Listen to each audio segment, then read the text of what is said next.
allow me to introduce myself. Who knows what dastardly crime might perpetrate next?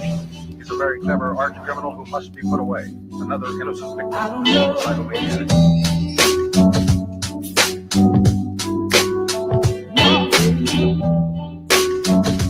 Did you all? I don't know.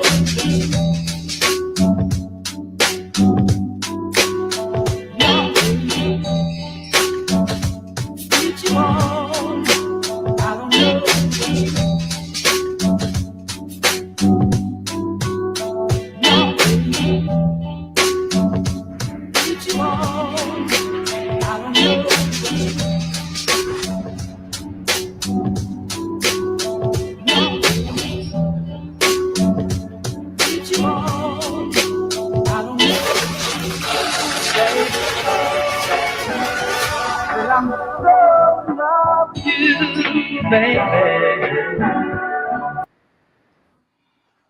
All right, peace and love to everybody out there. This is your brother Garfield, and of course, you know, on Sundays, the Israelites hate when Garfield is alive and he's teaching. You know, they get mad. Listen, family. I want y'all to know this. You see the part 2 to my book? Rest in peace. And all you Africans who are claiming to be Israelites, y'all done. Stop the nonsense. It's not your culture. Stop trying to be chosen. You ain't nothing gonna happen for you. African Americans, Jamaicans, Brazilians, Mexicans, y'all not Israelites. Stop it. It's garbage. Listen, I'm gonna say this, man. Today I said rest in peace, Hebrew Israelism. We're gonna have some fun today. One West is dead. Grla Hebrew saved Tazarach's life. We got to talk about that, man. I ain't hear Tazarach. Hey, Mika, you've been listening to Tazarach live. Did he address that? I need to know if he addressed that, because I know he addressed the other stuff, the mix-up, but he never addressed the blender. Grla Hebrew said, I saved Captain Tazarach's life, and the people in ISUPK, a dude was about to pull out and spray them dudes. That's huge. Oh, man. If it's true. The 12 tribe chart, rest in peace. Listen, I'm gonna play some Clubhouse. You got too many Clubhouse weirdos. And when I'm on Clubhouse, family, I'm fishing. This is what I do on Clubhouse. I fish for information. I play fool for catch wise. And I fish. And when I fish, I'm telling you, this is just done. This is just done. The whole whitewashing argument, done. Every picture that shows anybody in England that's light skin or fair skin or pale skin or what we call today white is fake. But they can't produce one black picture that's legit. Oh, because they got destroyed by Cromwell. Who taught this stuff? Why? Shout out to Priest Daniela, man. Where y'all get this stuff from? All right. Let me do this real quickly. Let me pin the link for all the brothers and sisters that want to jump on. Shout out to Brother Law, by the way, my Islamic brother in the building. How y'all doing? Let me see what I got here. I got the video. All right, so today's show is really like a real class. And if anybody wants to jump on and join the class, it's fine. But you're going to get some information today to really... You see, I was going to do a video saying who is the best person to ever deal with the Israelites in the history of the conscious community, from Dr. Ben, Dr. Clark, Ashwa Kwesi, Seti, Polite, Shaka Amos, Jabari, Garfield. And you know who the Israelites fear the most? This guy. You know why? Because I'm not teaching the Bible come from Egypt. That's what all them people taught. I'm talking about second Edras. I'm talking about 70 AD. I'm talking about the Assyrian exile. I'm talking about Arzareth. All them folks wasn't talking about that. This is why they pay attention. Priest Daniela is watching right now. I am there. I am the only guy that they're like, damn, man, how we gonna beat him up? Yeah, pray. Let me address this. I wish that you reconcile your relationship with Sa. I don't think I need to reconcile with Sa Netta. Sa Netta needs to reconcile with me. The minute he called my son's mother, that was dead in the water. There's no, I don't think there's a coming back from that. But listen, the Israelites are happy that me and Sa Netta is not talking, because I don't have the views that Sa Netta can let me get. So if my videos was getting 15, 20,000, they'd have been mad. Jay Guida said, gloating is not a good look. So who's going to gloat for me? Why people always say that when people toot their own horn? I'm glad my life is good. Da, da, da, da, da, da. Why shouldn't you gloat about your life being good or you being the best? Shaka, most Israelites don't even fear God. Hey, you know, the name of my show was going to be Guerrilla Hebrew is not the problem. That was going to be the name of my show today, Orthodox More. And I was going to do a class on the fact that how your religion works, and this is for believers, by the way, is if you fear God, you stay in line. When you step out that box and start doing crazy shit that you're not supposed to do, it's because you don't fear God anymore. You don't fear the God of that religion. If you go through every religion, Buddhism, African systems, Persian system, Ahura Mazda, the Muslims, ask Brother Law. Brother Law will tell you, if you don't fear the God in your religion, you're going to step out of line, because religion is predicated on fear. Let me say it again. If you don't fear the God, it's not working for you. This is how the psychological effect of that deity that you worship works. Because you're saying he's this all-seeing deity that's looking at you, and you're like, damn, man, how am I gonna make it if X, Y, Z? So if you don't, my brother Orthodox Moore is an Israelite. He's a Muslim. He practices the religion. If he don't follow the religion and don't fear the deity of Allah or Yahweh or the Most High, it won't work for you. This is how the religion works. So when we say we don't do stuff, I'm not going to cheat on my wife because you fear the punishment of God. If I cheat on my wife, I don't care, because I don't believe in that deity. I don't care. But this is why, you remember the dream that Constantine had about controlling people with wherever you see the cross, that dream? The reason why that dream is important, ladies and gentlemen, is because the dream makes a lot of sense. You don't have to go and fight people to win a war anymore. You just give them religion. This is why I said Ethiopia talked about they've never been conquered. When Frementus gave Izana the religion and he used that and made it a national religion, he conquered Ethiopia with the religion. Because if you control how somebody think, you have won the war psychologically. So that means I will give you Christianity. Africa, I will control you and give you the white Jesus and Christianity, because I know how you think. This is why the government doesn't fear Israelites. They don't fear Nubians. They don't fear the Muslims, because they know how you think. They gave you this religion, this Abrahamic faith. They know you're limited. Not too much Islam. Islam is totally different than Judo-Christian. I'm not talking about Islam. Let me take Islam out of that, because that's one of the weird things about becoming a Muslim here in America. At the beginning and even in the 90s, there was fear in Farrakhan and them, because you don't understand what a Muslim will do.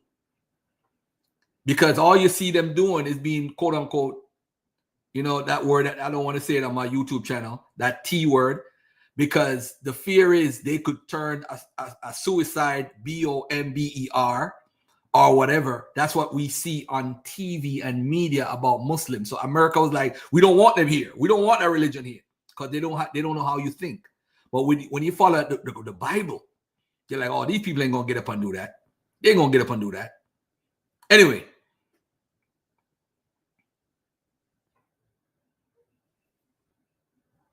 All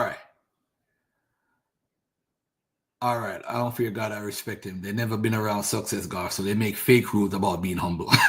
Fifth Avenue, Phil. Facts. Let me put you on the big screen for that one.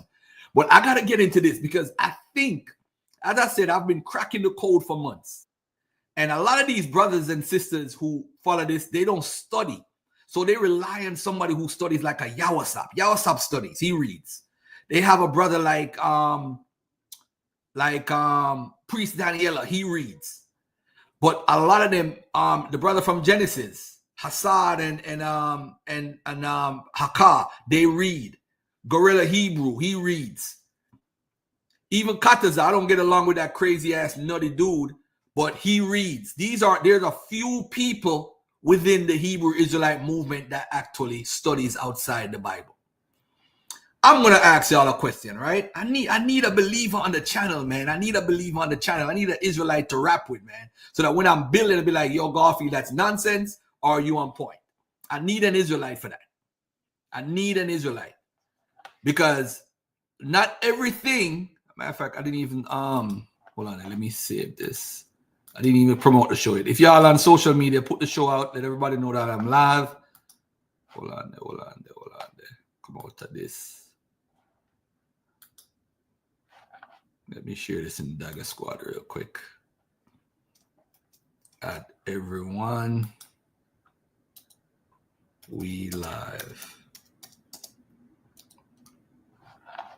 Because I need to go through this is what I'm gonna teach y'all something that they haven't realized, and I'm gonna teach it right now. And then this is gonna be in my upcoming book, my second book, Misconception, Misinformation Part 2. First, I'm gonna re-release the first edition with the corrections and everything. So we're gonna put the second edition out, make it cheaper, $20, so more people could buy it. And hey, some people can't even afford $35, y'all.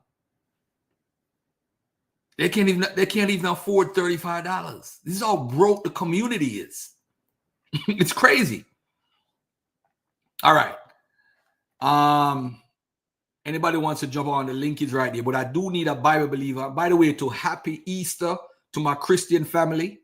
Happy Easter. And let me play this video for y'all, just to show y'all I ain't no hater. Well, now after I found a new way of arguing, she now using James 2 and Evolution. She's so sad and wrong. Oh, man. Naphtali. Shout out to Naphtali, man. She's a weirdo, but hey, it is what it is. There's some new DNA stuff out with the Green Sahara that's out. Yo, it's popping. It's on and popping right now. But let me play this video for the Easter folks so that they know that I'm not a biased guy. Let me play this video by my brother. What's his name again? I forgot what his name. He's a pretty popular Christian guy. An apologist. He does his thing, and I want to give him his props. Hold on one second. Let me do this right here. All right, how do I share this? I want to share this. I want to share this right here real quick. Yeah, I want to give my Christians a little play today for the Easter. Let them do their thing.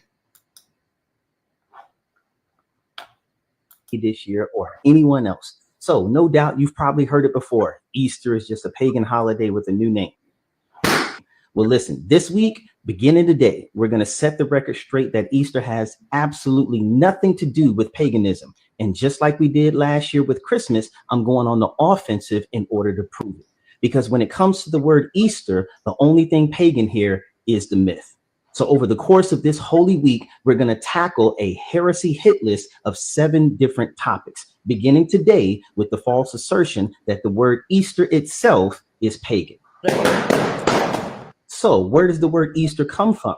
Well, contrary to memes, angry Reddit threads, and the people you like to listen to on TikToks that telling you that God's name is Yahuwah, the word Easter has absolutely no linguistic connection to the goddess Ishtar, Yostra, or any other pagan god or goddess. Let me say that again. Easter is not Ishtar, not in sound, not in meaning, and certainly not in origin. Ishtar is pronounced Ishtar, not Easter. They only sound vaguely similar in English and only in English. The truth is that the English word Easter and the German Ostern come from the Old Germanic and Saxon roots tied to the dawn, as in the direction the sun rises. The word east literally means sunrise, which is very fitting for the resurrection of the Son of God. So as you can see, the scholar Christian Cruz explains to us that our word Easter is of Saxon or Germanic origin and of precisely the same import with its German cognate Ostern. This means that they descend from the same language or form. He goes on to say that the latter is derived from the Old Teutonic, meaning Germanic, the Old Teutonic form of Austerson or Austersung, which means resurrection. Nick Sayers confirms this and adds that Ost means rising of the sun, or simply in English, east. Again, he confirms that the word Ostern is linked to Austersung, which means resurrection in German. Some scholars trace it back to the Old Teutonic form of Estersen, meaning to stand again or to rise. Sounds like someone rising from the grave, doesn't it? This chart shows the various ways that Easter was spoken of throughout history. In the Old Testament, the Hebrew word was Pesach. The New Testament, which was written in Greek, transliterated the Hebrew Pesach into Pascha. Latin maintained the word Pascha, and the German translation, once again, would have been Ostern, and the English is Easter. So no, this isn't a pagan stamp placed on Christianity. It's a sunrise word used by Germanic Christians to point to the dawn of a new creation, or when the sun would rise again. Every other major language, they don't even use the word Easter. The words above all come from the Hebrew Pesach, or Passover, because Jesus, who Paul says in 1 Corinthians 5:7, is our Passover lamb. He rose from the dead during the Passover season. So how does the word Passover fit into all of this? Well, let me explain, and I'm going to bring some receipts. So again, in Hebrew, the word Passover is Pesach. In Greek, the language of the New Testament, it's Pascha. Pascha is what we call a polyseme, a word that has multiple meanings. For instance, it's like the word run. I can run a marathon, I can run a meeting, or I can run my mouth. All right, it's a polyseme. When Jews used the word Pascha in context prior to Christ's resurrection, it was referring to the Jewish celebration of the Passover. When Greek Christians used the same word to speak of Christ's resurrection, the word Pascha meant Easter or resurrection. This explains why the King James Version translators used the word Easter in Acts 12:4. They understood that the proper word there was Pascha or Passover, but they understood that this was the first celebration of the Passover after the resurrection, and so they used the word referring to that, which would have been Easter. It's only English and German that have separate words for Easter and Passover. Every other language uses the same word for both the Jewish Old Testament celebration and the New Testament celebration. In early Christian writing, St. Jerome was the first to translate the Bible into Latin, and he maintained the Greek Pascha. John Wycliffe, who was the first person to translate the New Testament into English, he used St. Jerome's Latin Vulgate as his source, and he transliterated the word Pascha into Pasch. Martin Luther translated the Bible into German, and he used the German equivalent to Pascha, which is the word Ostern. The word Passover itself was created in 1525 by William Tyndale. In his 1525 English New Testament and the 1534 revision, he uses the word Esther in order to refer to the Passover. Martin Luther and William Tyndale translated the word Pascha, meaning they focused on bringing into English the meaning of the word, not just transliterating the alphabetic characters from one language to another. So once again, the 1611 King James Version used the word Easter in Acts 12:4, not because they didn't know that the actual word there is Pascha, but because this Pascha was the first after Jesus had risen from the dead. Now note, Tyndale used the word Esther in both his 1525 and 1534 English New Testament. It wasn't until he translated the Old Testament into English in 1530 that he used the word Passover. This means that the word Easter or Esther was created and published in Bibles 5 years before the word Passover. Christians were already using the word Easter to refer to the Jewish Passover, and they fully understood that Passover was the shadow and Easter represented its fulfillment. So as I close, what does Easter really mean? Well, it's not about Ishtar, Yostra, or Ostara, and we're going to cover all of them with multiple sources on our next heresy hit list. But Easter is about Jesus. It's not pagan, it's powerful. It's a resurrection word, born of sunrise and hope. The empty tomb didn't borrow from myths, it broke the mold. So I invite you, be a Berean and fact check everything and every source that I cited in this video. Don't let false claims rob you of the beauty of the truth. Easter isn't stolen, it's risen. If you're looking for more information or to obtain a copy of this presentation, you can go to my website, www.greaterworks. Yeah, I haven't fact checked everything. It sounds good. I kind of have a little problem with here and there, but I mean, the general sense of the word Easter being in the Bible before Passover is a major point. Hebrew Israelites definitely not going to like that part. All right. I don't know. This guy said he made all that up. I don't think he made all that up, but I think it's a very powerful message by the brother. I'm going to fact check it. It sounds good. The Brooklyn magic is in effect. His eyebrows, though. Is his eyebrows real? I had to go there.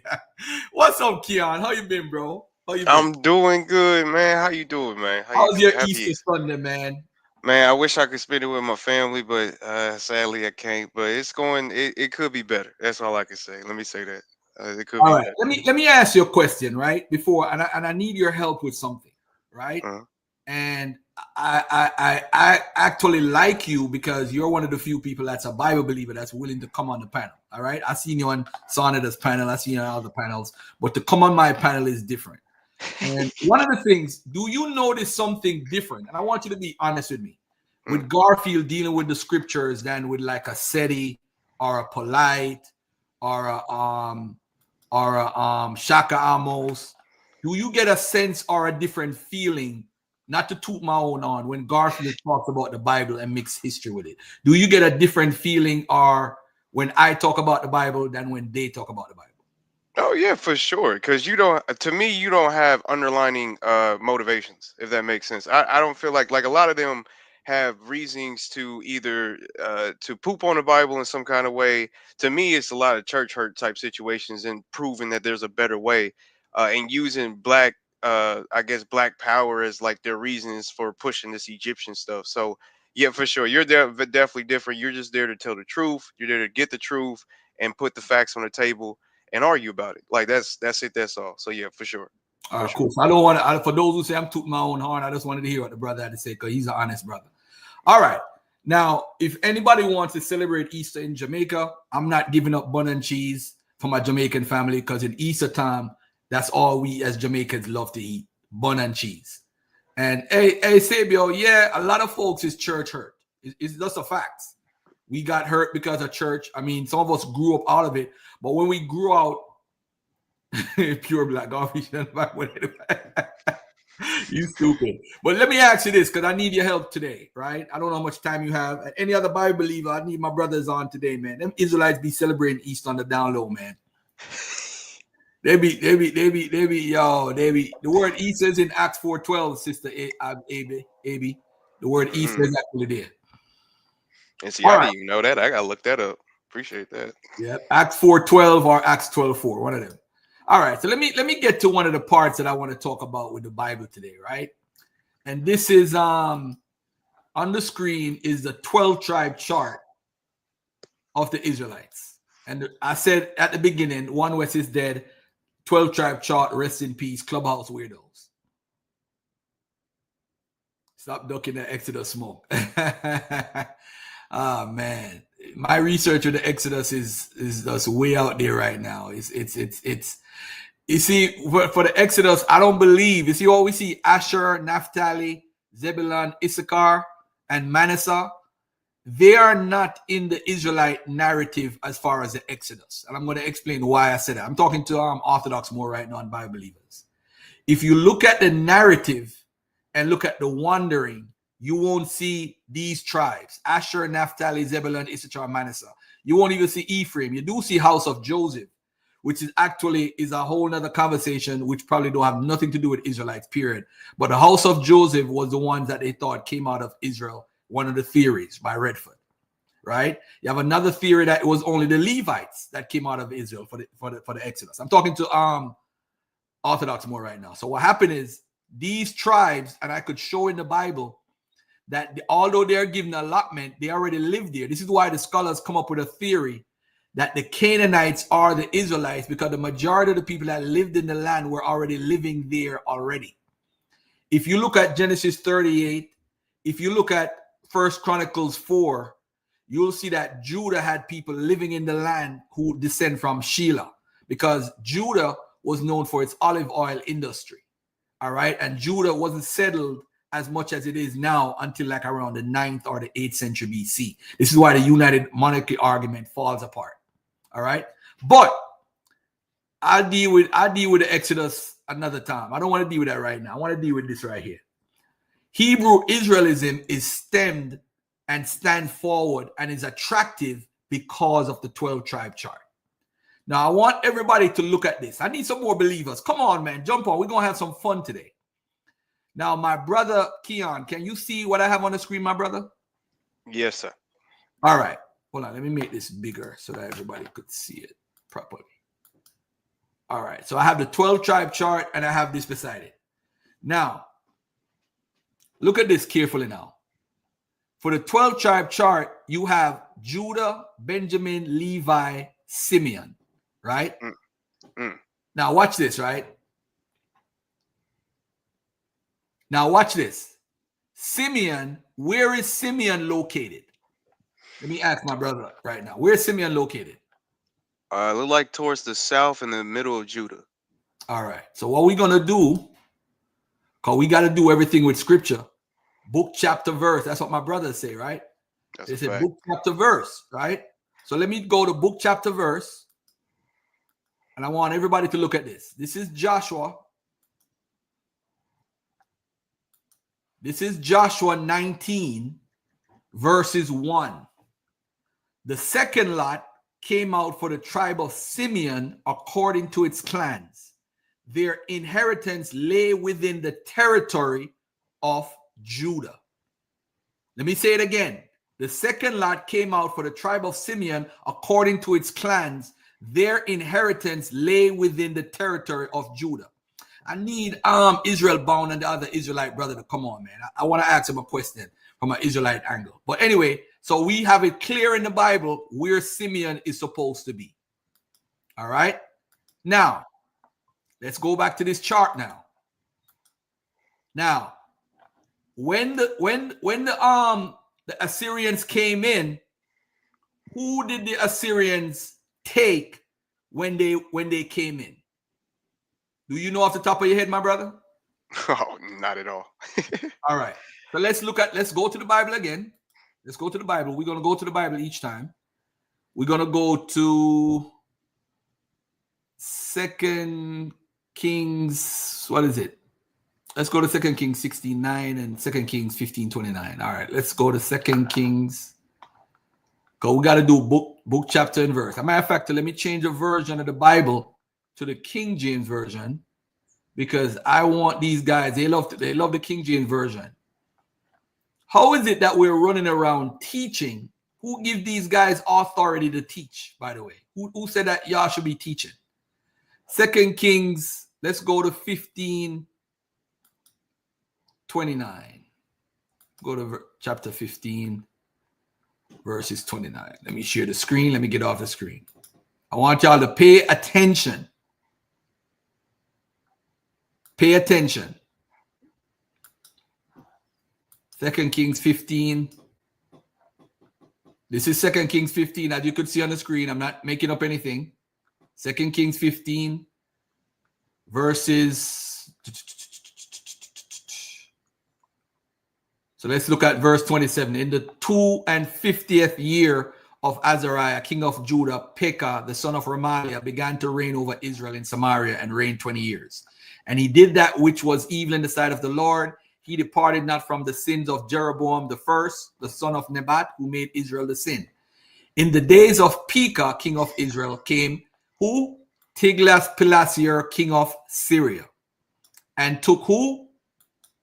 Ijon, Abel-Mathmachah, Janoah, Kadesh, Hazar, Gilead, and Galilee, all the land of who? Naphtali, and carried them captive to Assyria. Again, so Tiglath-Pileser came and he took them all the land from these names are actually in the Assyrian records. Let me say that again, because y'all don't deal with outside the Bible. Some of y'all do straight Bible. I could show that if y'all request it, I could show it. All right, but we're gonna deal with this right now. 2 Kings 15:29, and then we're gonna go to 2 Kings 16:9. 2 Kings 16. See, I move to the next chapter. See at the top, 2 Kings, King James Version, 16:9. And the king of Assyria hearkened unto him, for the king of Assyria went up against Damascus and took it and carried the people of it captive to Kir and slew Rezin. And King Ahaz went to Damascus to meet who? This is very key now. King Ahaz is who, my brother? Who is King Ahaz? I'm not sure. I'm not sure. Go King ahead. of Judah at the time. The king of Judah at the time is King Ahaz. While the king of Israel was Hosea, or whatever his name is, right? He was the last king of Israel.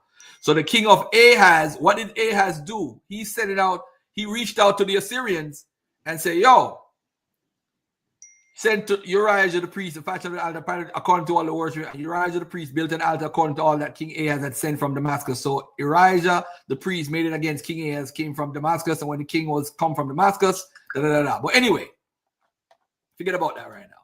All right, so now we have the people saying they took X, Y, and Z, whatever, from the land, right?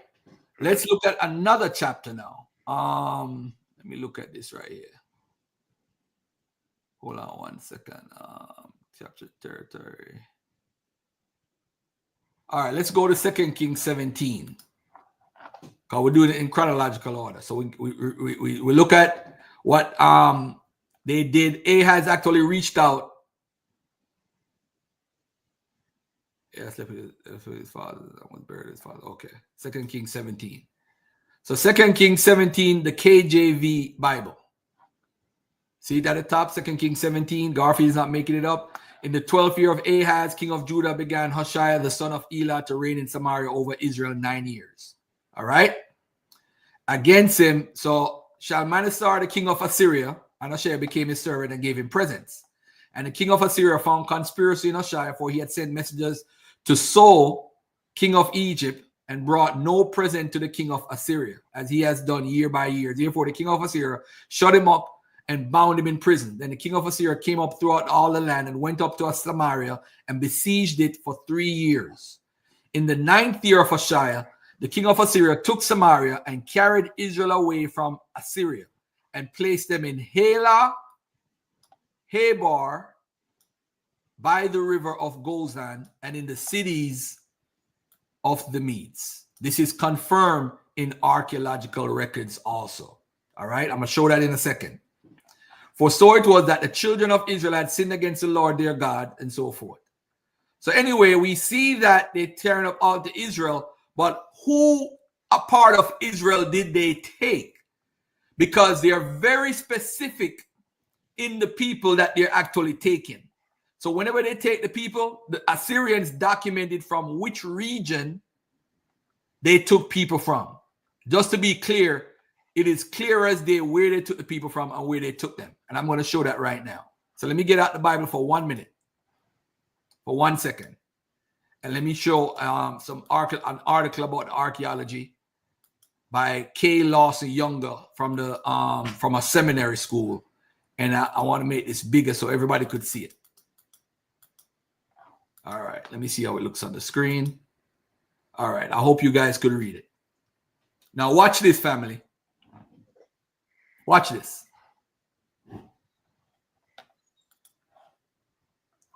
Where's the article? The article is right here. All right. Now look at this right here. Who is this? I hope this is my Israelite. This is my Israelite brother. Bakwash, how you doing, my Israelite brother? How are you? Uh-oh. Hey, shalom, shalom. How y'all doing, man? Peace and love, peace and love. You know you're always welcome here. All right, although we agree to disagree as men. All right. Cool. So correct me. You could jump in whenever you want to, by the way. I'm talking about the Assyrian exile. So whenever you want to jump in, you could jump in and say, Garfield, give me a second. Let me interrupt. It's no problem. All right. All right, I had a question, but Go ahead with your question. my question is this, and I ask a lot of you guys this question.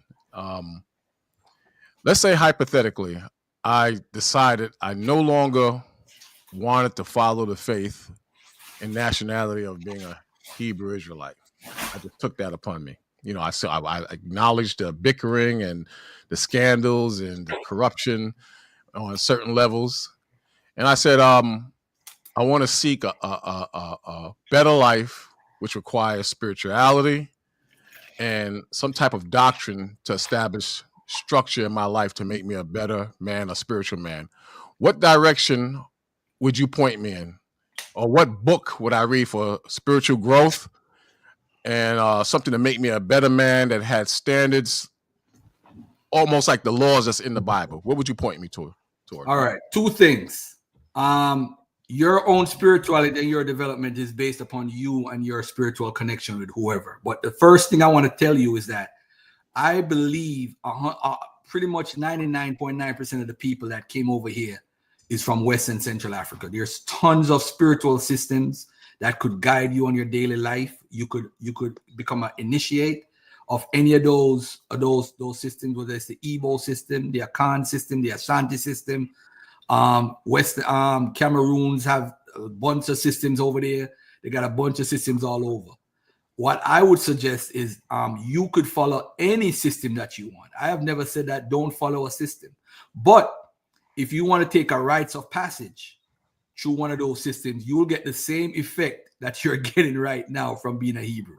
Like I like Ahura Mazda, the Persian deity. I study Persian religions a lot. That's what I do in my spare time. And I read upon it, Zoroastrianism. I would get the same effect if I adopt that God and deity. Every deity in the world have the same thing. As a matter of fact, I was going to do a show about spiritual systems and how they're similar. Most spiritual systems have a deity, right? A God. Secondly, most of them have rules and regulations. Third, most of them have fasting. Most of them have zakat, or you give money as tithe. So most of them have people helping out other people, treat people the way they want to be treated. That's pretty much universal to our religion. So what you are getting is the fact that in the Israelite doctrine, it says that you are chosen. Every religion feels that their God, their system, they're chosen. The Christians go say today, they are chosen because they believe in the Jesus Christ as Lord and Savior. If you go to India today, the people that follow Hinduism or Buddhism going to tell you what they follow is whatever is the right way. You got people in China that follow Confucianism. They feel they have the better way. You have my brothers who follow African spiritual systems who get the same effect what you're getting. So you have to make that choice. I'm just pointing out how historically the stuff that you guys teach is incorrect. That's what I'm doing. I'm not here to tell you, but to be fair to you, in my book, I do lay out where do we go from here. And everybody who talks about my book don't talk about that part in the book, but it points out what the Israelites should do. And what I did say is they need to be united. If they're not united, it serves no purpose of being Israelite.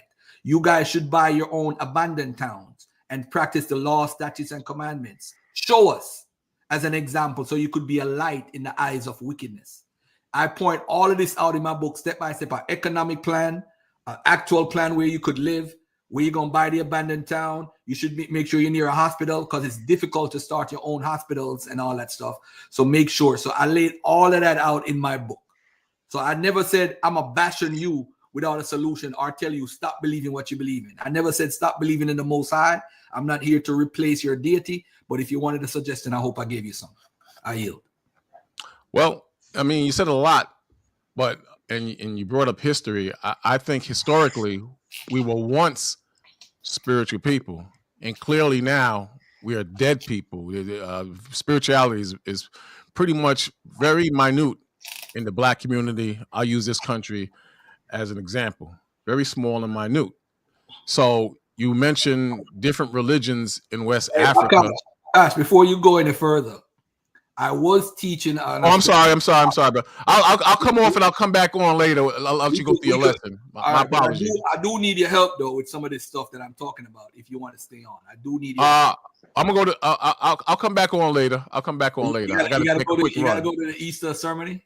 I'm messing with you. You gotta learn the commandments, brother, and keep that Passover. Let me ask you a question. Yes, sir. Let me ask you a question, real quick. What's more relevant towards spirituality, in your opinion? The Passover that's written in Scripture, or Easter or Resurrection Sunday? Well, the word Easter is literally in the Bible. I know that, but it means Passover. Yeah, literally, it means it's actually a celebration. But at the end of the day, I don't know, bro. Yes, you do. Yes, you do. Yes, you do, brother. Yes, you do. Ask me a question and tell me, I say to you this: to each his own, and in their own growth, people gonna realize certain things. So if you follow the Bible, hold on. If you follow the Bible, the law, statutes, and the commandments, there are a set of rules that's in place. With the New Testament, it seems like a lot of these rules are just being avoided because of Jesus' sacrifice, as his death as a sacrifice. I don't want to get into the theological thing because everybody interprets their own way, but I'll say that to each his own. If your God is going to judge you on the day of judgment, just make sure you're following the right combination. You're following the right law that he set in place. That's all I would say. That's you and that God. Can you name a book under the history of this planet that relates to what mankind is going through, floods, wars, starvation, that prophetically goes through what's happening in the earth on a higher level in the Bible? Could you name another book? The Bible is not doing that. I'm not questioning that. Hold on. You asked me a question, and then when I'm answering, you're trying to cut me off. Don't do that, bro. I make you talk freely. The Bible, your belief is that the things that's mentioned in the book is related to today. That's your personal belief. And you have others that share that belief. I, on the other hand, look at the Bible as a book of asking the simple question: who we are, how did we get here, who, where, why, what, and how. That's what the Bible is asking around the 2nd century BC. So you had these priesthoods who developed and compiled these books as the books that they should follow as a culture. And these are the rules and regulations. Now listen, if you don't follow the Most High and worship him alone and practice the law, statutes, and commandments, what happened with us during the Assyrian time period, during the Egyptian time period, the 25th dynasty, during the Persian period, the Babylonian period, is going to return to us again. So all the book is doing is giving us a playbook of how to live in everyday life. And this is what this small group of people decided to follow around the 2nd century BC. Now, if you want to relate these stories in this book that they compiled to you today, you have all right to. But I'm telling you, based on my studies, this has nothing. And one quick example, when it says the 4 corners of the earth, you guys take that literal and say that you're going to spread to the 4 corners of the earth. The 4 corners of the earth was an idiom that the Sumerians or the Akkadians used to write about. They said Sargon ruled, or Naram Sin ruled the 4 corners of the entire earth. Naram Sin in Sumer or in Mesopotamia never ruled in America, South America, West Africa, East Africa, Central Africa. But it's an idiom because in their world, he controlled that area. He controlled that world. The whole world to Israelites who are writing in the 5th, 6th, 7th, or the 4th century BC is the empire that they're under. So even with first Maccabees, I think, or first Edras, it talks about Cyrus, again, ruling the entire earth. Cyrus never ruled America. He never ruled West Africa, South Africa, Central Africa, North Africa. It's an idiom, my brother. And you guys in 2025 is taking that literal. So this is why when you read the Bible in the English language, and even if some of you know the Hebrew, you are reading it in a context to fit yourself. You have never said, let me use a methodology to falsify what I am saying. So when you do falsification, you ask yourself, what if I am wrong? Let's look at this from this angle. You want other believers to come on and say, hey, I agree with Bakash, I hope I pronounce your name right. And Bakash is right because this says this and this says that. No. Once you take the Bible literal and apply it to you today, I already know you wrong. You off. But you have your belief, and that's what you feel. Go ahead. Well, I agree with some of what you said, but my question was, and you're very good at dipping and dodging. My question was, the Bible, which the Bible that mentions earthquakes and floods and catastrophes prophesied to happen in this earth. Now, you could say that, well, it doesn't actually mean that. I don't think you think in that capacity. So we know the Bible actually talks about certain destructions and things coming to pass in the last days, especially war. So I'm asking you, is there a book on this planet, whether you believe it's true or not, is there a book on this planet that can go toe-to-toe with the Bible as far as the prophecies written in the Bible, whether you believe them or not? Is there a book that you know of that you could read that goes toe-to-toe with the Bible as far as floods, famine, earthquakes, wars, rumors of wars, starvation? You get the point. Now, I can't acquiesce to a faulty premise. Your premise is that the Bible answers that already. So you see, you already gave an answer with your question. I said whether you believe or not, though. Hold on. You see, that's the problem. I'm not acquiescing to a faulty question. You have a premise already within that question that is trying to use the Bible as a yardstick and measure for which books should go by. No, I don't have any book at all in history, including the Bible, that can address the situations that we're going through today. No book. So we agree that we were once. We both can agree that we were once on a much higher level of spirituality today than yesterday. Agreed? Depends on who you're talking about, what culture. Our people, you're my brother. Who's your people? Who is your people? You are my people. Oh, you know that. Because I'm black really? and you're black. You ask me that. We're black in the Western world, in the racial. And we know that all black, yo. That. I'm from the Akan and the Igbo people. That's the Ashanti and the Igbo people. Are you from the Ashanti? Which is West Africa, right? That's fine. But are you from the Ashanti or the Igbo people? I don't know. I don't know. Well, but I do know. Do a DNA, man. I do know. I do know. Black, yo. That we were one. I'm gonna let you get back to your lessons. Give me just 2 minutes. I'm gonna let you, because I don't want to disrupt your lesson. I do know that we were once spiritual people, and things that are to come to pass, you would have to have some type of spiritual insight to know what's going to come to pass, depending on what you follow and believe. You understand? So what I am asking you, the Bible is a prophetic book, in my opinion. You don't have to believe it to be. But you just said also you have to look into other things and research other things.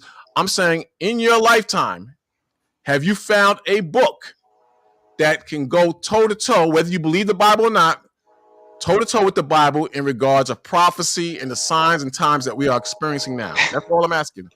A lot of the things that's in the Bible is written in Plato's Republic and Plato's writings from the past. You have You see, you're laughing. You're laughing. So why did you ask a question if you're laughing? I'm laughing because.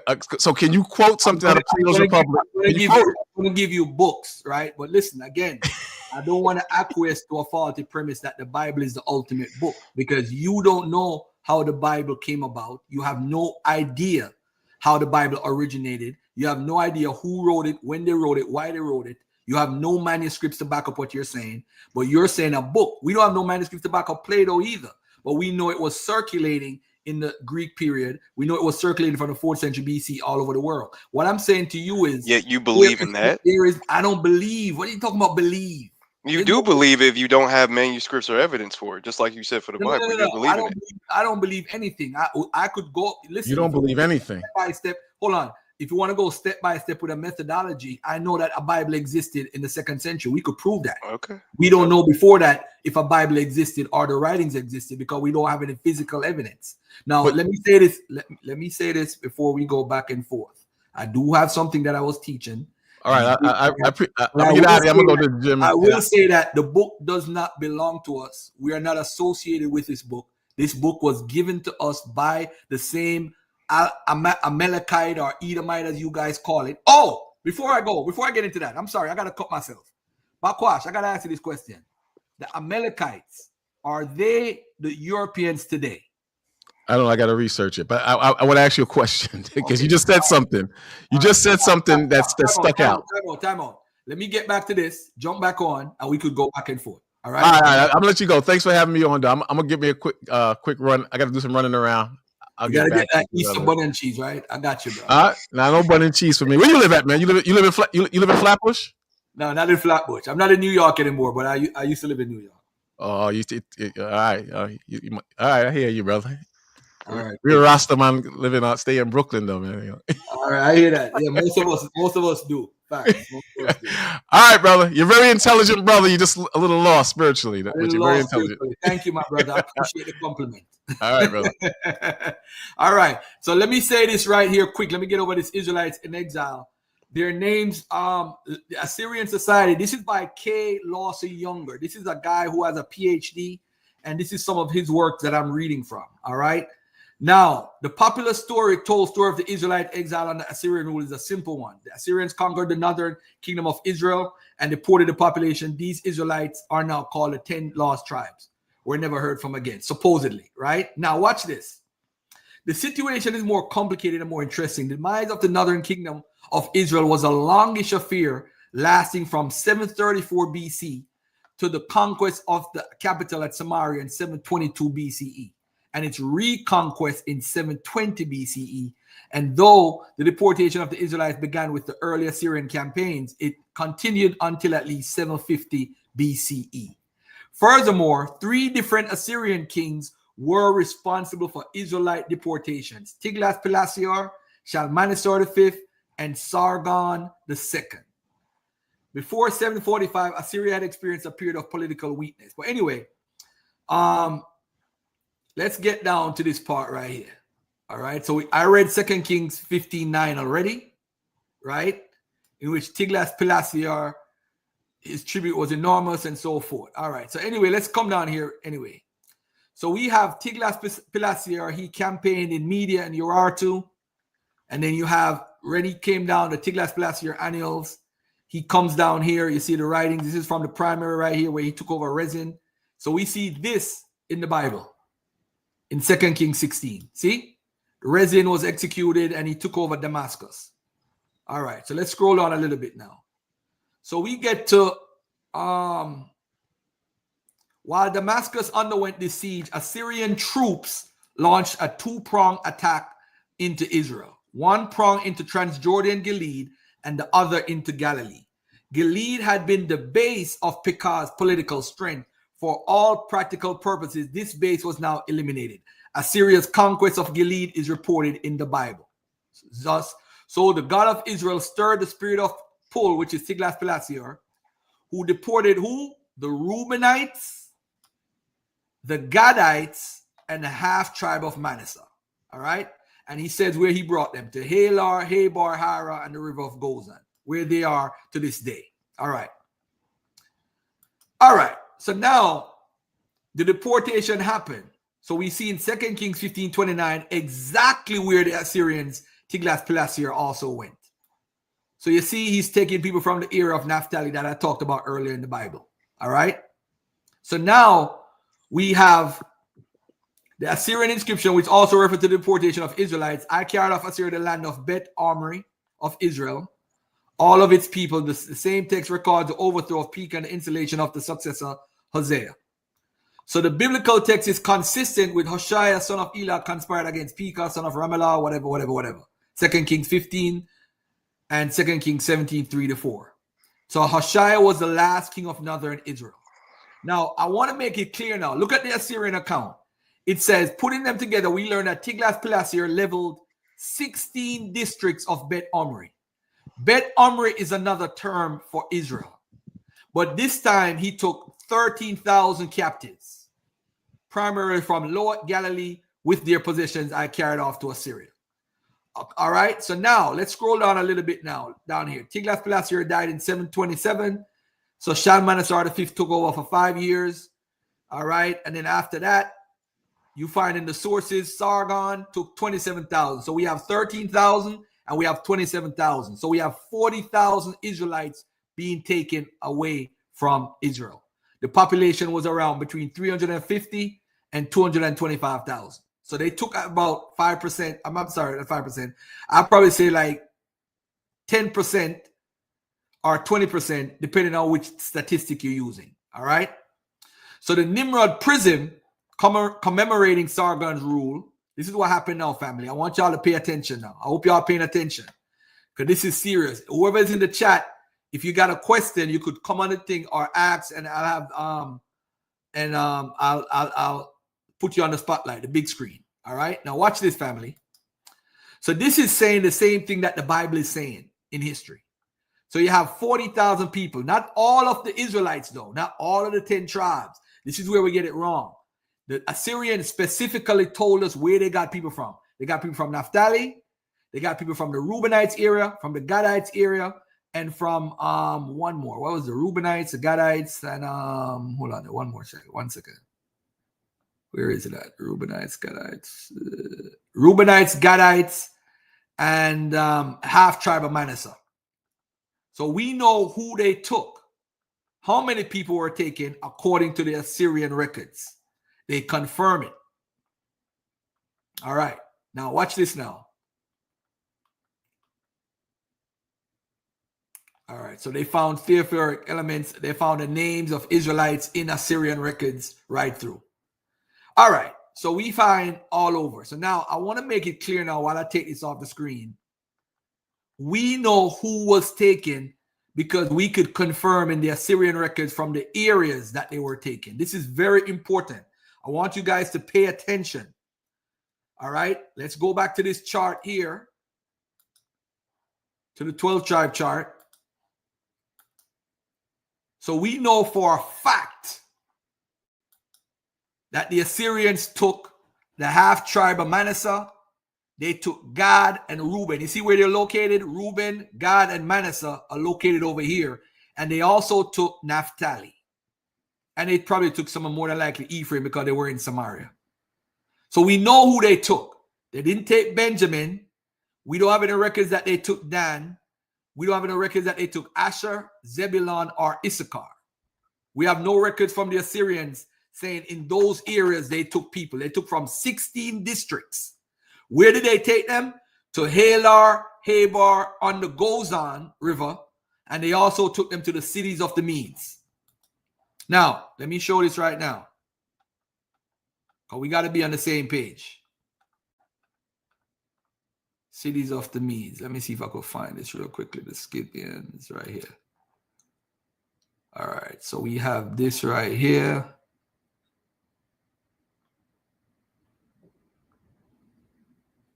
Here we go. Found it. Found it. This is what Seti and Shaka, Polite, Dr. Ben, Dr. Clark, and all these greats never taught you guys. And I have the opportunity, not that I'm better, just that I could get to the nitty-gritty of what's going on. All right. Let's take a look at this right here. They call themselves the Lost Tribes, right? So this is where they went. Right here. Now, the Lost Tribes of Israel, right? This is where they went. He settled them in Halah, Gozan on the Habor River, and in the towns of the Medes. Now, what were these towns of the Medes? If you look carefully, these are the towns. Parsua, Harhar, and Kissehem. This is in the records of the Assyrians.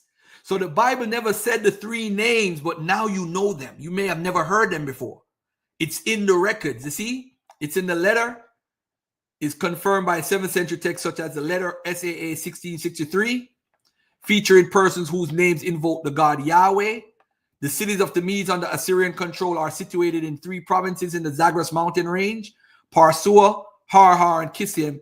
If one assumes that the Israelites were resettled immediately, then Parsua is the only option, as the other 2 provinces were only established in 716 BCE.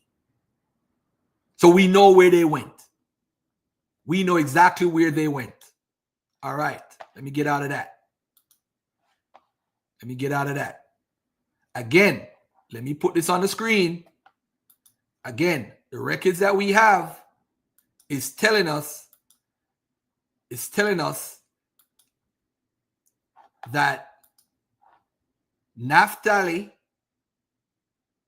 Manasseh, Gad, Reuben went to Assyria. So Manasseh, Gad, and Reuben definitely went to Assyria. Naphtali went to the cities of the Medes. All right, now watch this. Watch this, family. Look at this scripture right now. I'm going to pull out right now on you. First, how we know that all the Israelites weren't taken. How do we know that, Garfield? How do we know what you're saying is true? Let's go back to scripture. Let's go back to their source. Watch this. Let's go back to the Bible. Tell a friend to tell a friend Garfield is live teaching right now. Watch this. Let's go to 2 Chronicles 30. Right? We're going to Bible. And by the way, when is 2 Chronicles written? To my brother on the panel. Do we know when 2 Chronicles is written? No, my fault. No. 2 Chronicles is written about 300 to 350, between 400 and 250 BC. Right? That's what they're saying. 2 Chronicles, let's go to 30. 2 Chronicles 30. As you see, 2 Chronicles 30, King James Version. So you know that Garfield is not playing games.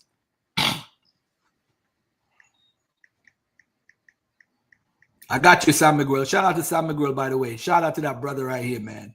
He put Tazarach in a chokehold that day, he called him. And he was talking about that Puerto Rican stones and whatever. It's craziness. All right. So let's go to 2 Chronicles 30, verses 1 to 11. So we know all of them weren't taken because guess what? And Hezekiah sent to all Israel and Judah and wrote letters also to Ephraim and Manasseh that they should come to the house of the Lord at Jerusalem to keep the Passover unto the Lord God of Israel. For the king had taken counsel and so forth, And let me see if we find any more names in here. So the post passed from city to city through the country of Ephraim and Manasseh, even unto Zebulun, but they laughed and scorned and mocked them. Nevertheless, divers of Asher, Manasseh, and Zebulun humbled themselves and came to Jerusalem. All right. So we have evidence that all the tribes weren't taken and that some of the tribes remained there and so forth. So we have, again, 2 Chronicles 30, 1 to 11, explicitly mentioned northern Israelites who had been speared by the Assyrians, in particularly members of Dan, Ephraim, Manasseh, Asher, and Zebulun, and how members of the latter three returned to worship at the temple in Jerusalem at that time. We don't find Asher, Zebulun, and Dan in the Assyrian records. Where is your proof that they went anywhere? Now let's move on. The book of Chronicles, King Hezekiah of Judah invited the survivors again to Jerusalem to celebrate.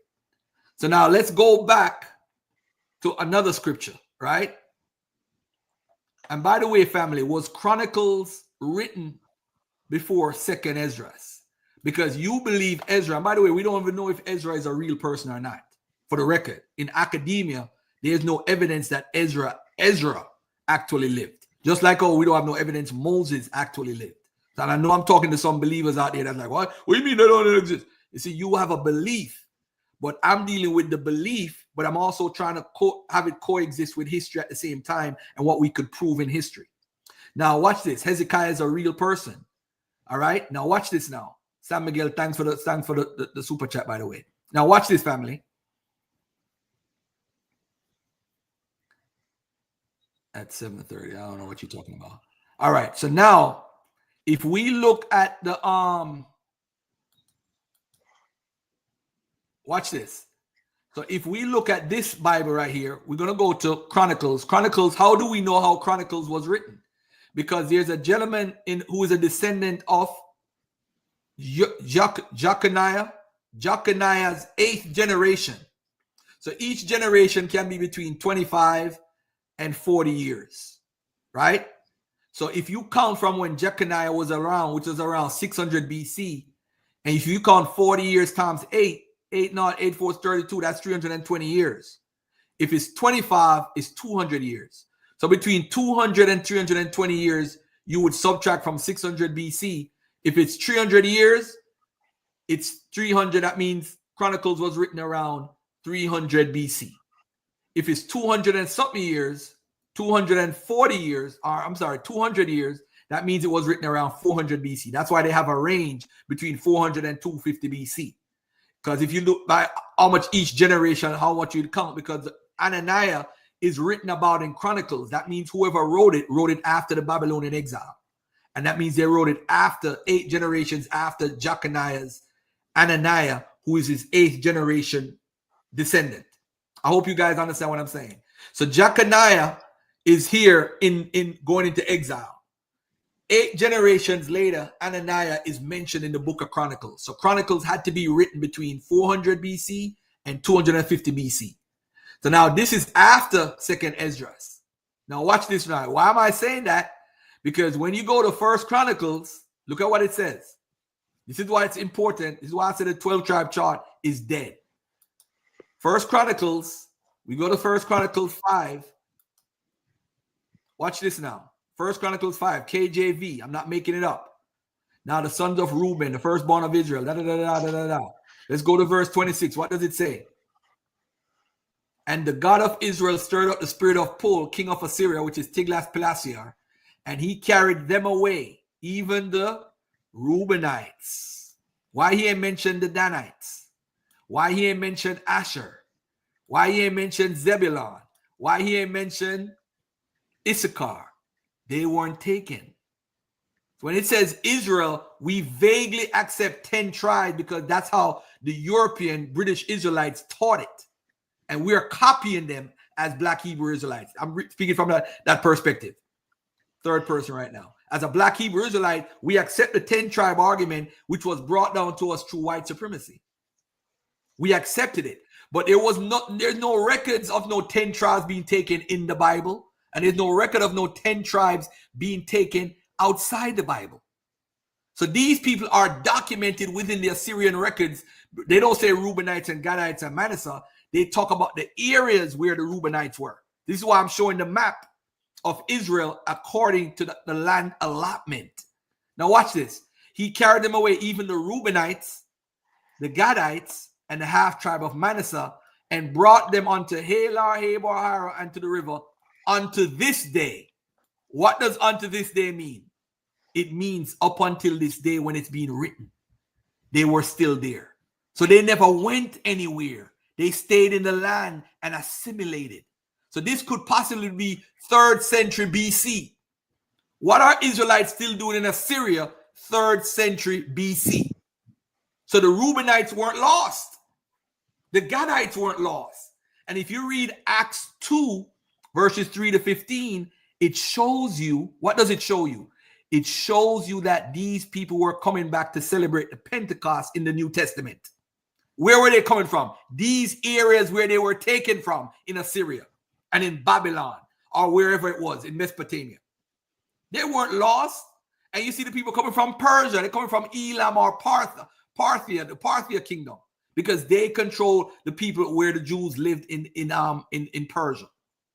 So now, ladies and gentlemen, let me say another important point. Let me get off of this right now. Look at this right here. Look at this right here, family. Look at this. Look at this right here. Look at this right here. Simeon, if you notice, I've mentioned it earlier in the show when I asked Keon, where is Simeon? We went to Joshua, right? Ask yourself this, family. If Simeon is within Judah, how could they be with the 10 tribes? How? Did the Assyrians come into Judah and leave a passage spread by the Most High and take Simeon out? This is why I showed Joshua 19. Listen.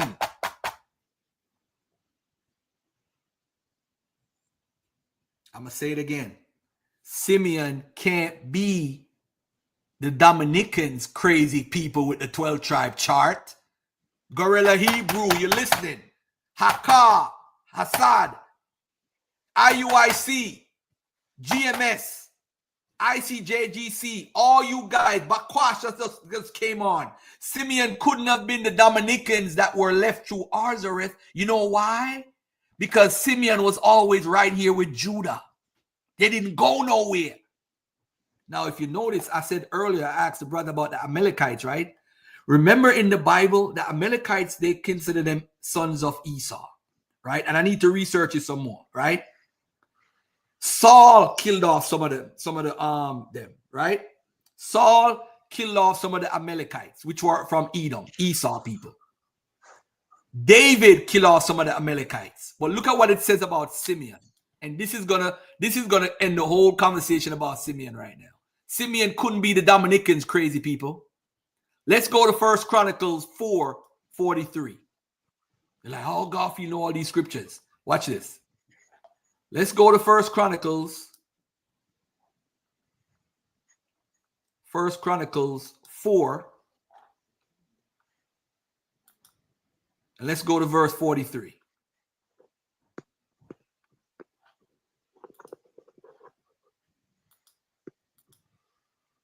Let's go to verse 43. Let me get this off the screen. Ayil, you wanted to say something? Ayil, Yep. One of Garfield and the rest of the panel. Say that again. Are you adding on to what I'm saying? Or you want to ask something? I'm not sure if it's going to exactly add on to what you're saying, but I'm put it this way. Long story short, I'm actually glad that that you're destroying this 12 tribe chart, because as an Israelite myself, this really annoys me. Are you an Israelite by faith or by descent?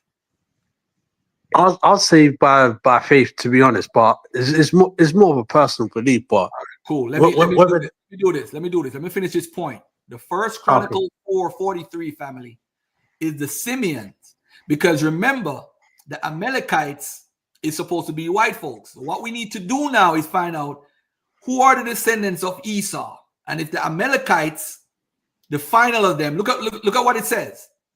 Look at what it says, family. And these written by name came in the days of Hezekiah, king of Judah, and smote their tents and their habitations that were found there, and destroyed them utterly unto this day, and dwelt in their rule, because there was pasture there for their flocks. And some of them, even of the sons of Simeon, 500 men, went to Mount Seir, having for their captains Pelatiah, Neriah, Raphi, and Uzziel, the sons of Ishi. And they smote the rest of the Amalekites that were escaped, and dwelt there unto this day. So part of the Simeon tribe is in Arabia, Edom. And guess what, ladies and gentlemen? They assimilated into Edom. And who helped Nebuchadnezzar to defeat Judah? It was the Edomites. Who with them? Simeonites, descendants of them, helping them to defeat Judah. What? Hold up, Garfield. So the Amalekites, who y'all say is from Edom, who they call white people Edom and all that craziness, were wiped out by the Simeonites. The Simeonites didn't go anywhere else. The only place they went was to Edom to do this assignment for Judah. They went to Mount Seir. Mount Seir is the same Mount Seir where Mount Paran and God came from Teman, and the Holy One from Mount Paran is the same area, Edom, in Arabia. Ladies and gentlemen, Simeon went to Arabia. They didn't go anywhere. And the rest of them went when Sennacherib invaded, because remember this, family. You see, Garfield going to pull out scriptures. I'm not playing today. Remember this. Let's go to 2 Kings now. So we deal with where the Simeonites were. They never left. So they can't be the Dominicans. It's false. You can't show me nothing in your Bible that says Simeon went to the Assyrian exile during when they say the 10 tribes was taken. You see, we believe in white supremacy. We call the white man the devil and all this foolishness, and we are following them. That's who we are following when you follow this doctrine. Now look at this right here now. Look at Garfield get deeper now. It gets deeper. Watch this now. So now Simeon can't be in the 12 tribes. It can't be. Now watch this. I'm going to prove another point that makes the 12 tribe chart fail. 2 Kings. Now this is, look at this right here. And it came to pass in the 4th year of King Hezekiah, right? Shalmaneser, they invaded Israel, northern Israel, right? Watch this. Now that was the 4th year. Now 10 years later, in the 14th year of King Hezekiah, did Sennacherib, who is the son of Sargon. He's not the son of Shalmaneser like it says in the book of Tobit. The book of Tobit is fiction, by the way, family. We're going to get to that in a second. Sennacherib, the king of Assyria, came up against all the fenced cities of Judah and took them. Who did he take from the fenced cities? Who did he take? Hold on, let's go to Garfield's book. Because Garfield's book, they said he plagiarized it and his book ain't shit, right? Watch this right here. I'm going to go to my book right now. Watch this. I'm going to type in Hezekiah. Hezekiah, Sennacherib, and the lost tribes of Israel. Let me see chapters. Let me see. Let me see what the brother did right here. Let me see right here if he did all of that. Hezekiah, where is it at?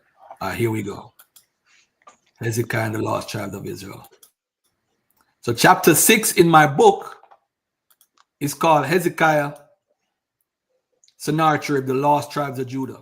Now I'm going to say to you now, I remember I mentioned this and my brother said, I want a source for that, Garfield. Ain't none of y'all could research like me. How is it that for the last 50 years, One West has been teaching and they never taught about the lost tribes of Judah? What are you talking about, Garfield? It's only the northern tribes. What's this? What happened in 701 BCE?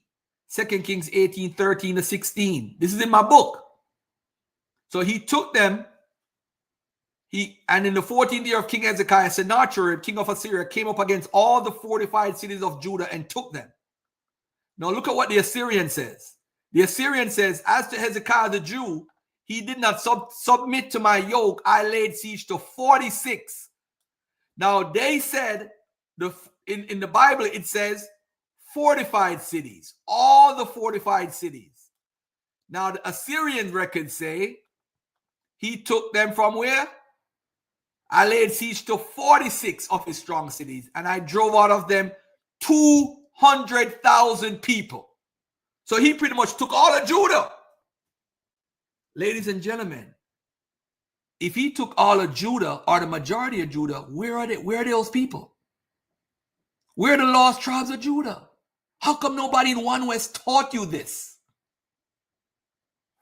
90% of them was deported, of Judah deported. 90%. Where did they go? This is before Nebuchadnezzar. This is from Sennacherib. You remember that picture like they like to show? Hold on. Let me see if I can find it right now. Hold on. Let me find the picture like they like to show. I'm going to show y'all this picture right now. Look at this picture right here. I'm going to show y'all this picture real quick. They like to show this picture. Hold on. This picture right here. I'm going to show it on the screen right now. So but before I make that point, the 200,000 people included Simeon, the rest of Simeon that was there with Judah. It took them too. And it took Ephraim, Manasseh, who was there too. Remember when King Asa, they came down into Judah and started living in Judah? Some of Manasseh, some of Ephraim. And other tribes that rent the priesthood, the Levites. Now watch this. Let me stop sharing this and let me share this right here. Y'all ain't on this, man. Israelites can't stand up to Garfield. Y'all can't stand up to me. It's a waste of time. You know this picture that they like to show? This picture right here. And by the way, these women are Israelite women. Do these women look like you? If we want to deal with lookership. If we want to deal with lookership, those are the Israelite women. Do they look like you? Shout out to my big brother in the building, man. Rob on. Hey, look at these pictures. Where did these pictures come from? These are the women. The Israelite women. Do you look like these women? Yo, if you want to deal with lookership, Orthodox more, if we're going to deal with lookership, are these Israelite women, do they look like us? Do they look like your mother? Look at these women. This is from this is the Northern Israelites. But these are the people that were taken. Some of them were Nubian. They cut the Nubian heads off because the Nubians were defending Hezekiah and the Israelites, the Egyptians who you call Hamites. Assyrian soldiers holding decapitated heads of Nubian soldiers. Right here. Look at that. This is you.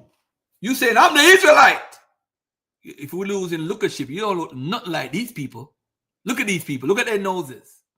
You don't have no features like these people. Look at their eyes. Is this you, family? My African American, Jamaican, Brazilian, Cuban, Latino community. Is this you?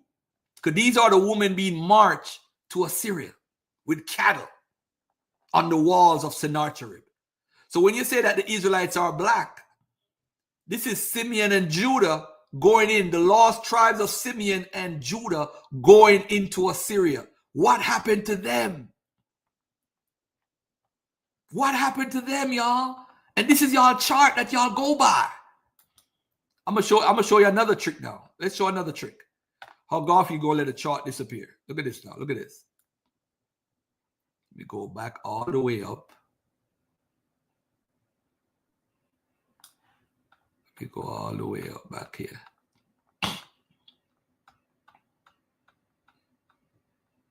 And I'm gonna kill second Edras. Thanks for reminding me, Orthodox more. I'm gonna kill second Edras right now. But before I do that, let's get back to the chart. They said that the chart, according to my brother Reggie, that y'all stole the chart from the white man. This is the chart y'all had originally, and y'all had the Mormons chart. The Mormons were the one that talked about the Latinos, and the Central American was Shem, and Mexico is Shem, and all this foolishness. Look at that. This is where y'all got it from. This is where y'all got it from. Got it from the white man. And then you bring it to African Americans to act like y'all got something new. Y'all ain't got nothing new. Now look at this, family. So I proved Simeon didn't go to Assyria at the time when they said the 10 tribes went. Simeon's always been there in Judah. Back and forth. Now watch this, family. So we got to remove Simeon off the chart, Dominicans. Now let me ask another question now. Why is Dan not on the chart? Let's ask a question to everybody in the audience. Why is Dan not on the chart? Now let's Google it for a second. Let's go here. And by the way, my book is on Amazon, #1 bestseller, Misconception and Misinformation by the Black Hebrew Israelites. Dan allotment. Did Dan get land in the Bible?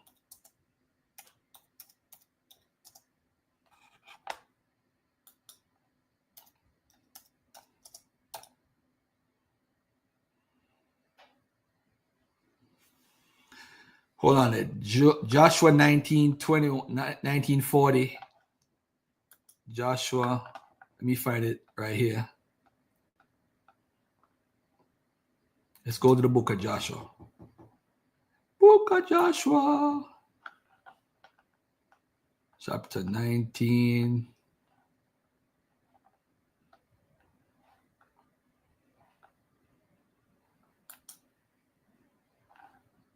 Hold on. Wait, it's a Joshua 1940.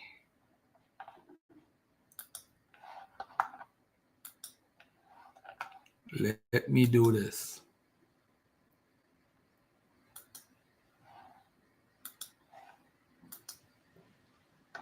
Joshua 19. Let's go to Joshua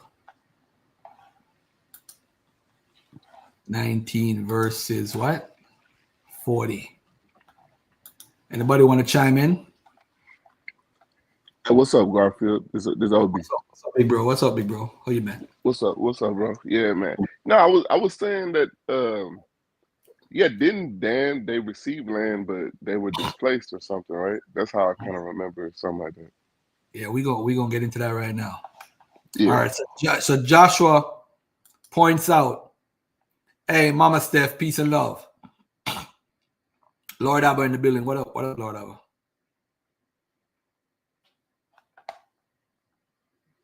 Garfield, you're unlearned. All right, let's look at Dan allotment.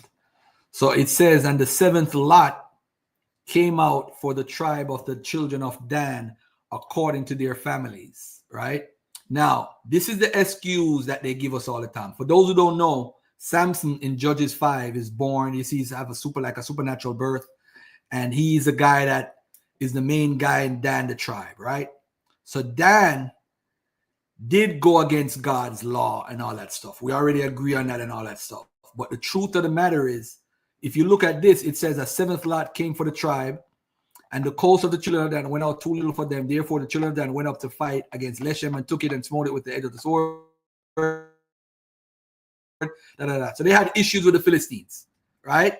So they had to move to where it's called Laish, which is right beside Naphtali. So if you look at this map that I have here on the screen now, look at the screen. You look at this map, you see Dan on the map. They are right beside where Ephraim is, surrounded by Benjamin, Judah, and the Philistines. So they're surrounded right there. So we know there's no records in the Assyrian records that they defeated the area called Dan. There's nothing right here where Ekron is and all that stuff. So they moved up to where Naphtali is. That's where they moved Dan to. But Dan was a tribe when the Assyrians came. So if you're saying that they were taken, or they were taken as a tribe, then why is Dan not on the 12 tribe chart? You can't say because of what happened during the time of the judges. Because when David took over as king of Israel, entire Israel, they sent over 25,000 soldiers to David. So we can't say, well, hold on a second. Let me find the actual scripture. I got to bring out the scripture. Book, chapter, verse.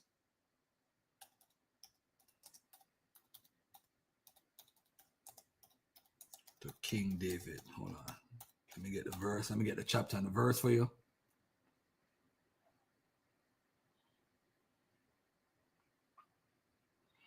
I think it's First Chronicles or Second Samuel. Hold on. Let me see.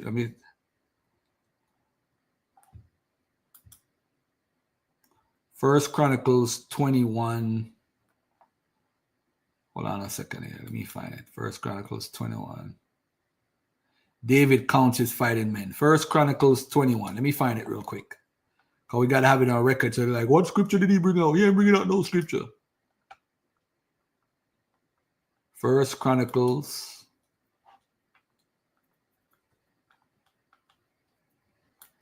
21. All right. So that means Dan was in the land and was operating as one of the 12 tribes.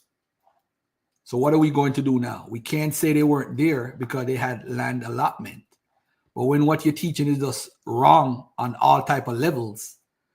So, and Satan stood up against Israel and provoked David to number Israel. And David said to Joab and to the ruler, go number Israel from Beersheba even to Dan. Beersheba is where? In Judah. And Dan was at Laish at that time. Laish is right beside Naphtali at the top of Israel. Look here now. Levi, Benjamin. Let me see where Dan is. Where is Dan? Dan.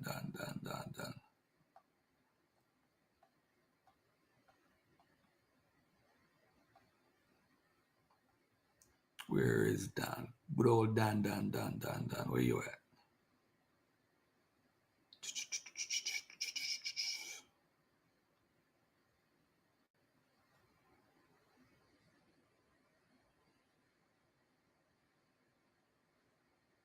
Judah was 400, he scored 10,000 men. That Judah sword. But either way, we know Dan is somewhere here. Yeah, whatever, wherever. All right. So we know that Dan sent, I think, 23 or 25,000 men. All right. So we know that.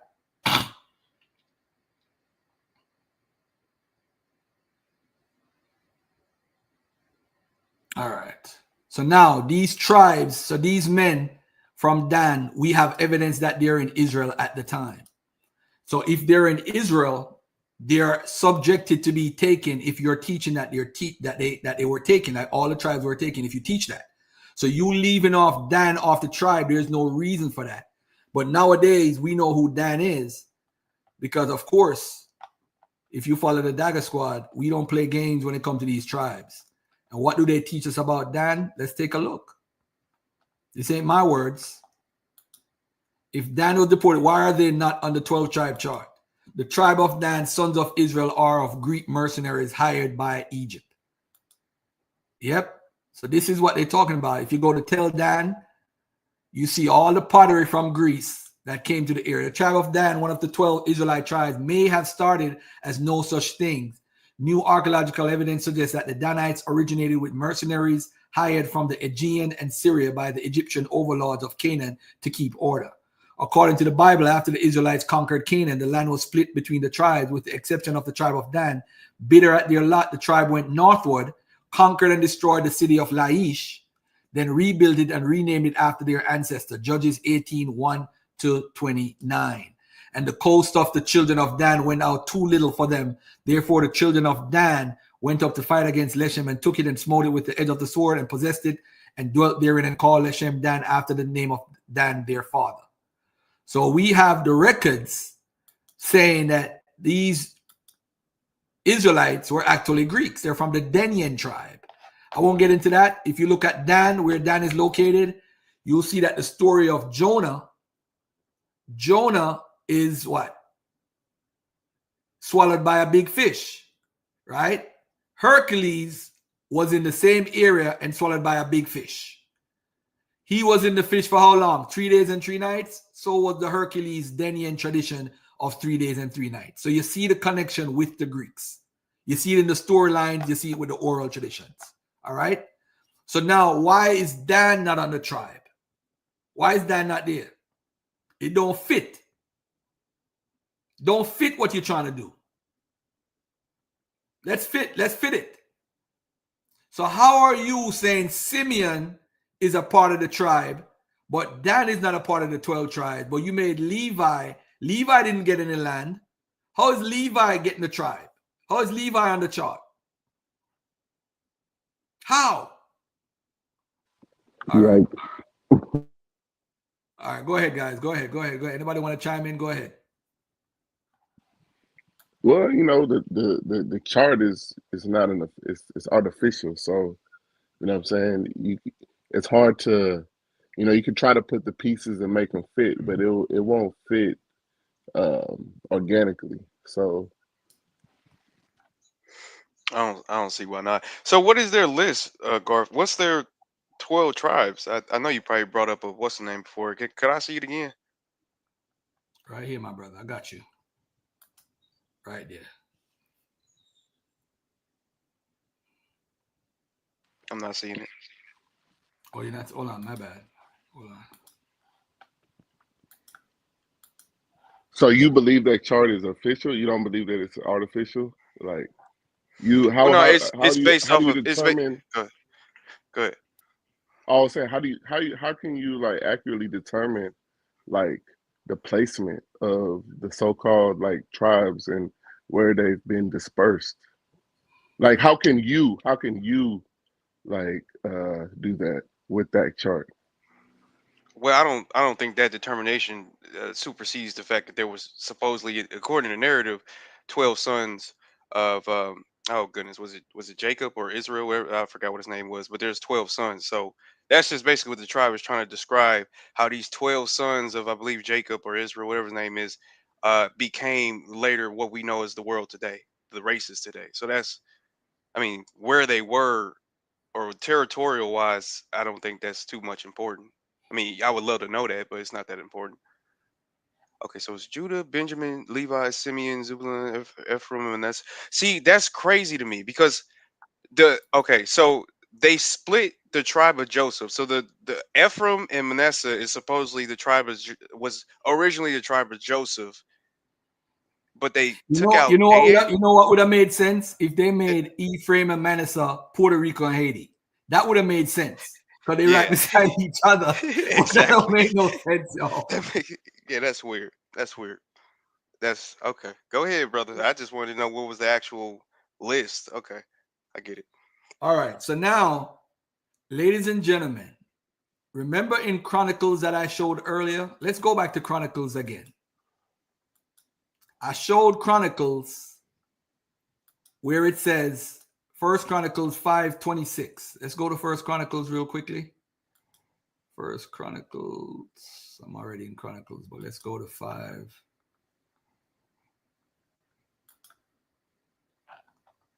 First Chronicles talking about the Reuben at the beginning and so forth and the different stuff, and Bera, his son, whom Tiglath-Pileser carried away captive, and whatever. So in 26, it does say in verse 26, and the God of Israel stirred up the Assyrian king Pul, which is Tiglath-Pileser, and he carried them away, even the Reubenites, the Gadites, and the half-tribe of Manasseh, and brought them unto Halar, Habar, and Hara, and to the river Gozan unto this day. So that would mean if he brought them there, this is what your Bible is saying, and this is written between the 400 BC and 300 BC. Esdras is written before this. It would have been written before this. So that means after Esdras and the Arzareth argument, if it's written in the 5th century BC, as it's and Ezra is real, which we know Ezra is not, then how is it that somebody's writing after that saying that he brought them to Halar and to the river Golden unto this day? So if it's 300 BC or 250 BC, what are they still doing in Assyria, the descendants of these people, if they are taken to the Americas? So that means Manasseh, the Gadites, and the Reubenites should not even be on the chart because they went to Assyria. And guess what? They're trying to say that they left from Persia, the Medes area, and were taken away, and that the Israelites are really the Scythians. This is how stupid this gets and ridiculous. The Scythians are Europeans who come from Siberia. So now Israelites, Siberians are now Israelites. This is how dumb and stupid this gets. This is just ridiculous at this point. So you now who follows this 12-tribe chart, you believe this teaching. This is how stupid it is. If you want to say you're an Israelite by spirit, I could see that. Yeah, you say that. Okay, 12 tribes. Why don't you come on the panel and tell me how did the 12 tribes get to the Americas? Where was Arzareth? Where did they leave Arzareth? Because this says, First Chronicles 5:26 says that they were there unto this day, which was around the 3rd century BC. So they didn't go nowhere. They've been there. They dwelled in the area and did that. So 12 tribes, how do you believe the 12-tribe chart? You don't know what they're teaching. They're teaching that the Scythians took the people from Persia or the Medes area and took them to Europe and brought them to England or whatever and brought them to the West Indies, to the Americas and to the Caribbean or wherever they are. Yeah, this is what they believe. The white man is whitewashing all these black Israelites all over the world. Yeah.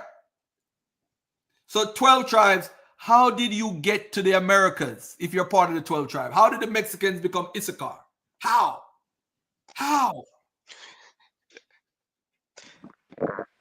Simeonites in Edom unto this day. They're living in Edom. What do you want? It's craziness, man. Craziness. So the tribe of Dan, the tribe of Simeon, and I could go through all of them, the tribe of Manasseh, the tribe of the Reubenites, the tribe of Gad, they couldn't have gone because it says that they're going to stay there unto this day, the ones that were taken to Assyria. That means they assimilated and left and stayed in the culture. And by the way, according to the biblical text, let's go to Ezra 2. Let me show you another dagger. Let's go to Ezra 2 real quick.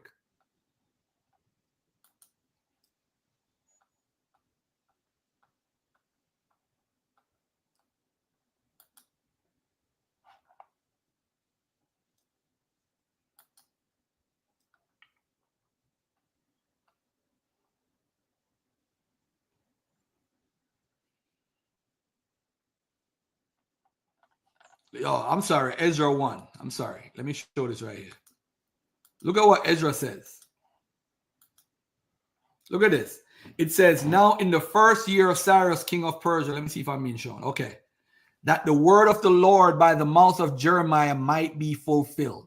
The Lord stirred up the spirit of Cyrus, king of Persia, that he made a proclamation throughout all his kingdom and put it also in writing, saying, thus says Cyrus, king of Persia, the Lord God of heaven hath given me all the kingdoms of the earth.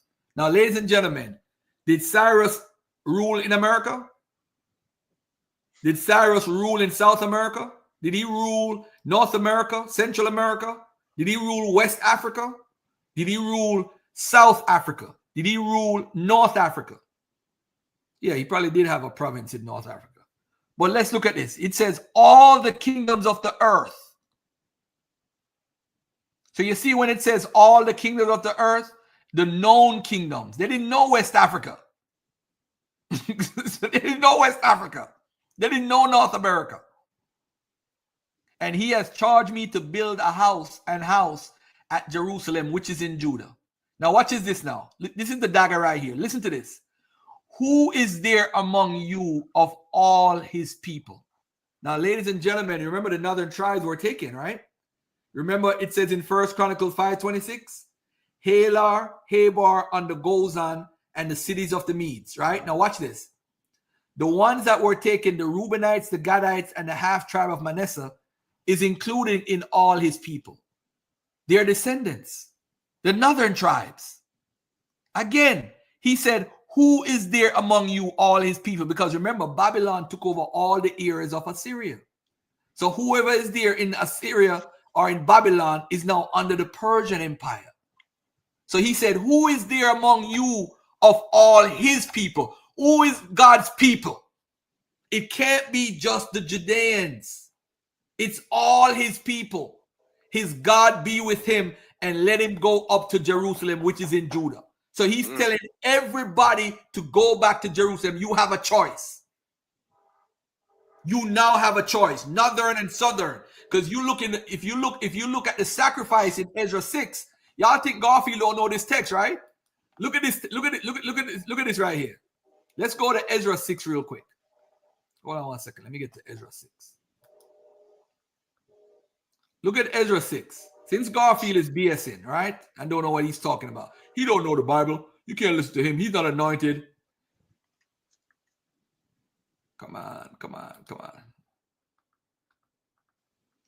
Let's look at Ezra 6 verses 16 and 17. If you look at the sacrifice, look at what it says right here. And the children of Israel, the priests and the Levites and the rest of the children of the captivity kept the dedication of this house by God with joy, and offered at the dedication of this house of God 100 bullocks, 200 rams, 400 lambs, and for a sin offering for all Israel, 12 he-goats. Why? According to the number of the tribes of Israel. So that means when Cyrus said all of God's people, he was talking to everybody that was in exile. Everybody.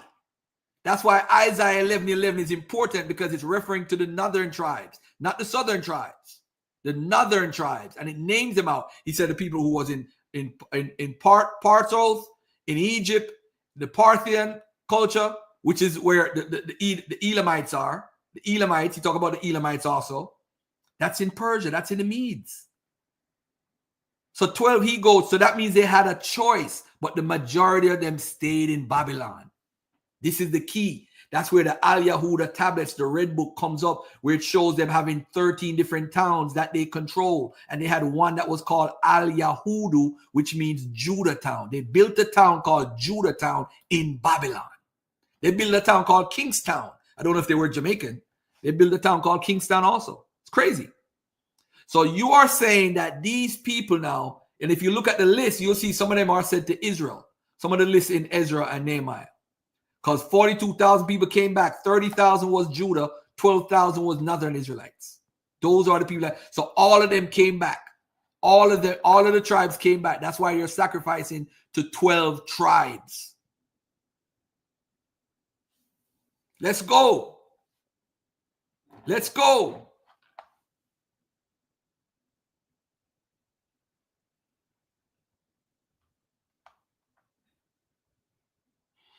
All right.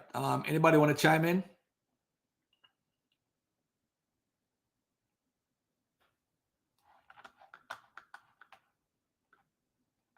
Nobody want to chime in? Why nobody want to chime in? So is there any of the 12 tribes that's on the panel making the argument that it's true? I don't get it. molesters, and then turn around and think you can. All right, cool. And, let me say something about the ISUPK, right? Let me tell you something about it.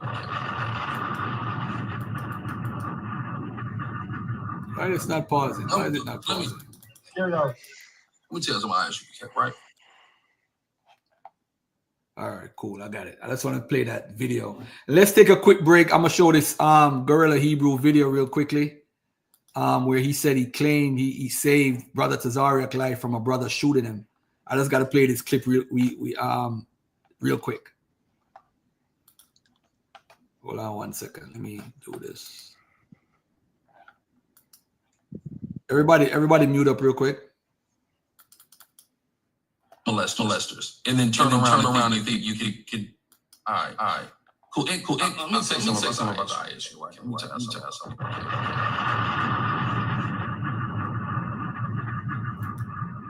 Let me tell you something, right? Commanding General Yohana came to Hollywood. Some years back, I came to watch. It's repeating itself bad, Garfield. He doesn't like me anymore. Says plenty of negative things about me. But he'll attest to this, and he's told various people throughout the Israelite community about this situation. They did something to rub him the wrong way on that line. And he was going to shoot the ISUPK, various members, starting with Tazarach right there. They offended him. He immediately slid that backpack off to go in that bag and to commence to murdering the ISUPK. Right? Do you know what I did when I, out the corner of my eye, saw that situation develop and saw him slip that bag off? Because I know he's in the truth, but you know, he's a street nigga, right? About a watch, about the JDs. Right? If y'all thought the brothers in purple, the IUIC, did something bad to IUIC, the Lokes in purple, the baby Lokes in purple was going to do something way worse to the ISUPK that night. One baby Loke by himself, one man in purple by himself, right? I seen him slip that bag off. I got right up on him, talked him down, de-escalated the situation. I'm the only reason ISUPK members didn't get shot when they went to Hollywood.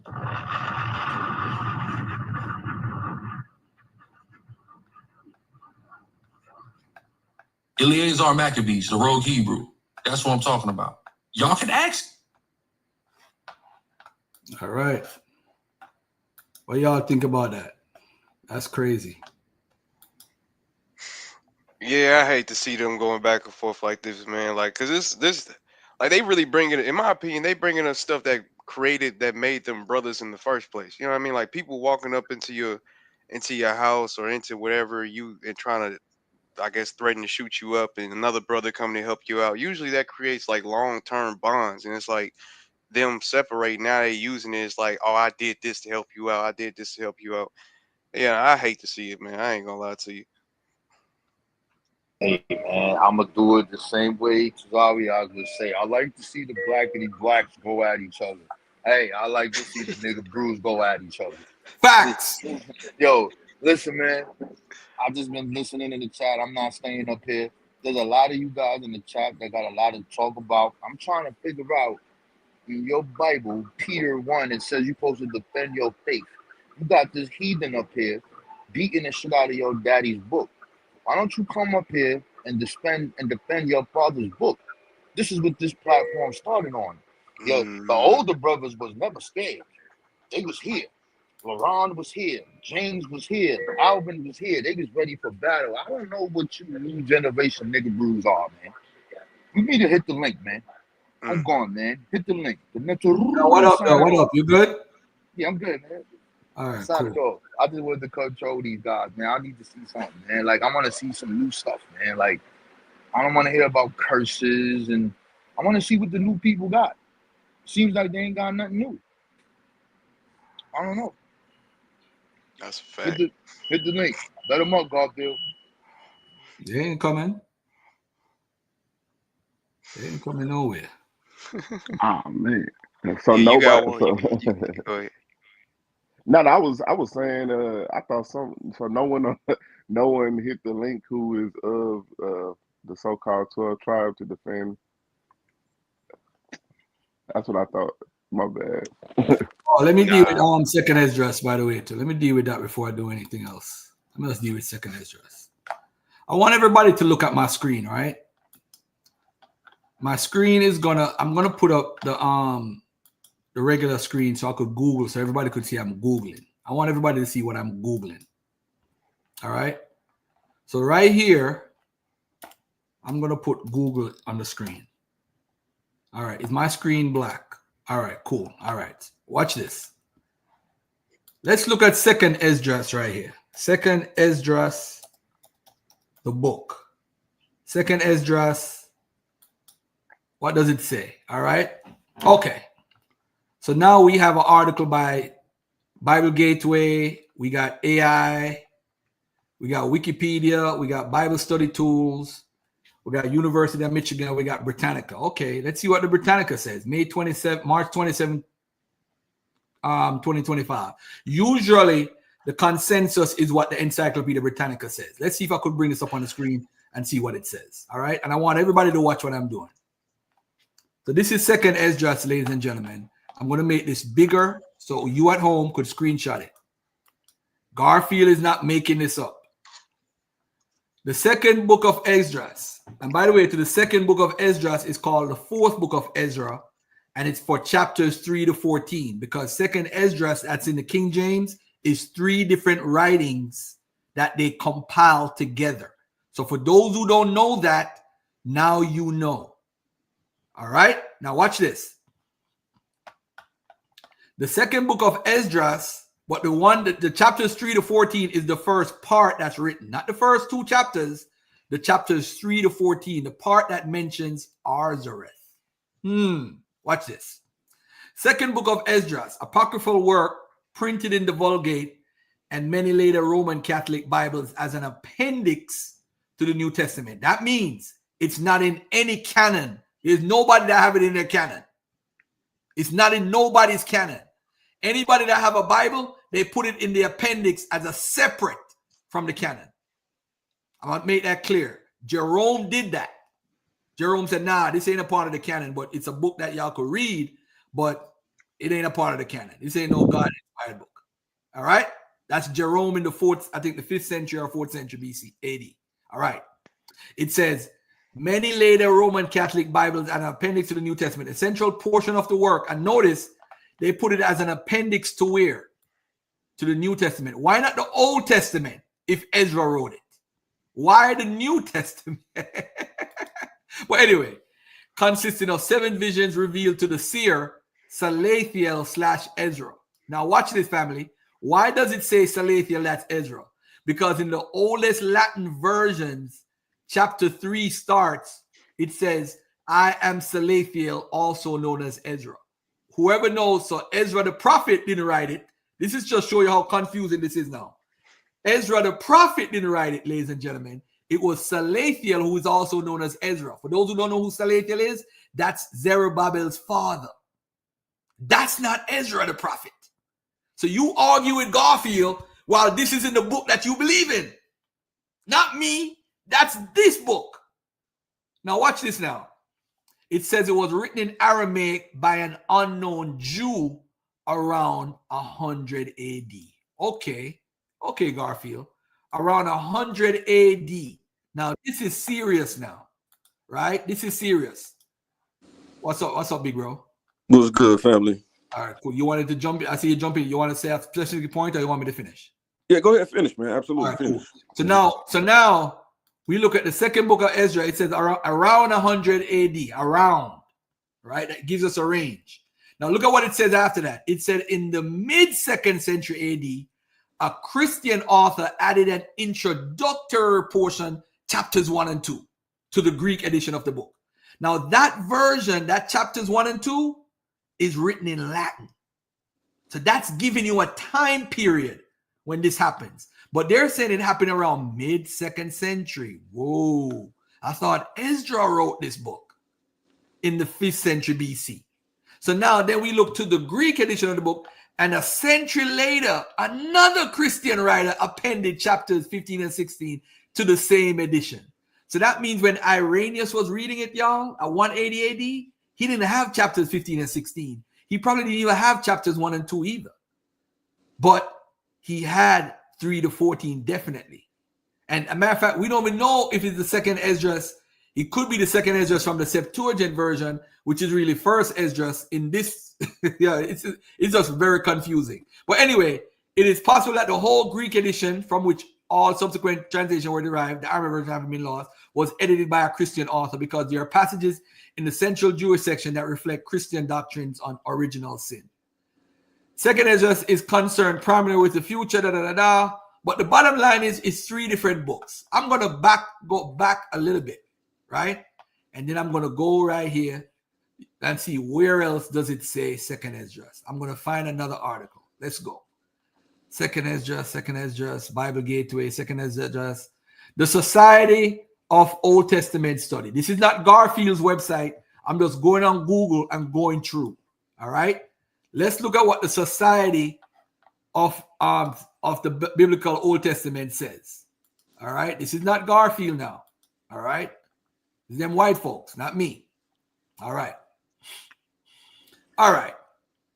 Esdras is the Greek and Latin version of the name Ezra. Ezra is a central character in the book. And by the way, just because it's called Esdras, should have told y'all that it's something to do with Greeks, and it's during the Koine Greek time period or when the Greek Empire time period. That alone should have told y'all something from the jump.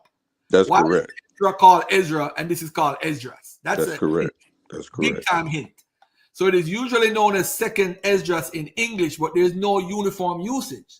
The term second Esdras is sometimes confusingly used of the 70 translation of Ezra and Nehemiah. If so, this writing is called third Esdras. The alternative name is 4 Ezra is applied because there are 2 books in the Hebrew Bible associated with Ezra and Nehemiah, and 2 more in the Apocrypha.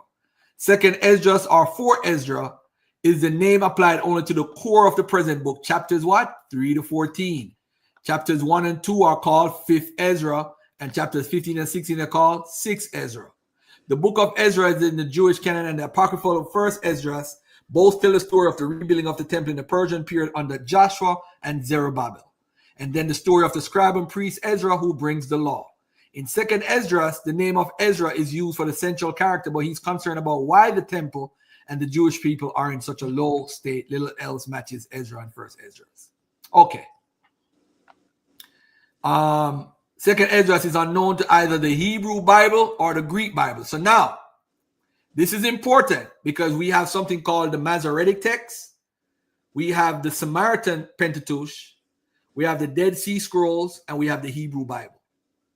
None of those books, which have come down to us, not in total as how it possibly we wish it would, but the majority of the writings that we have today comes from those, or what scholars come from as far as their perspectives come from the Samaritan Pentateuch, the Dead Sea Scrolls, the Hebrew Bible, or the Greek Bible, or other manuscripts of the Old Testament. Now watch this, family. None of them have 2nd Esdras in there. This is not by accident.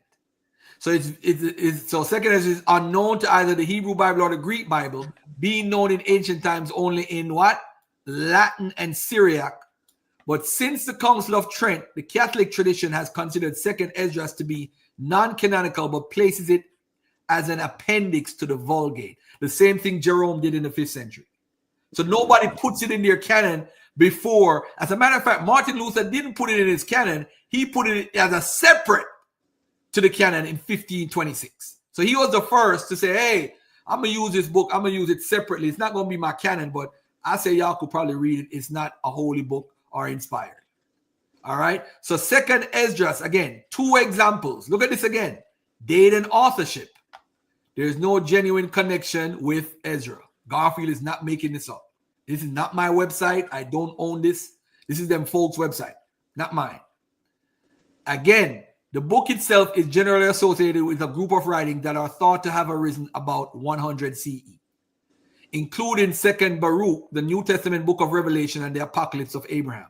The statement in Ezra, 2nd Esdras 3:1, that Ezra asks his question 30 years after the fall of Jerusalem has been thought a significant chronological statement, since 30 years after the fall of the temple in 70 CE would also be 100 CE. But anyway, I'm just going to leave that right there. I'm going to back up one little bit, and I'm going to look again. I'm going to find 2 more, and then I'm done. I don't need to make this up. I don't need to argue with people. I'm just saying what the scholars say and what is obvious in our mind. Now, this is a good source right here. New World Encyclopedia goes deep. They go really deep. Anytime you want to learn, go deep on a subject like virgin birth and virgin in history, go to New World Encyclopedia. They go deeper than any other source. Now, look at this right here. The book, as it currently stands, claims to be written by Ezra, the great Jewish leader and scribe who was instrumental in the establishment of the Second Temple tradition after the Babylonian exile of the Jews. However, this Ezra is also called Salathiel elsewhere in the book, which could make him the father of the exile leader Zerubbabel, rather than Ezra the scribe. In any case, although it claims to have been written by Ezra/Salathiel around 400 BC, internal evidence suggests a much later date, probably in the late 1st century CE, with other sections added even later. Not Garfield. This is not me saying it. This is them saying it. Date, authors, and purpose. Let's go to that part. Most scholars today suggest that the most likely date for the composition of Second Esdras would be sometime after Titus' destruction of the Second Temple, 70 CE. Not Garfield again. This is not me saying it. All right? All right. I'm going to go back. I'm going to find one more. I wanted 4 witnesses. I got 3, but I need one more to make it 4, just to add a cherry on the top. Let me get one more source. Let me see.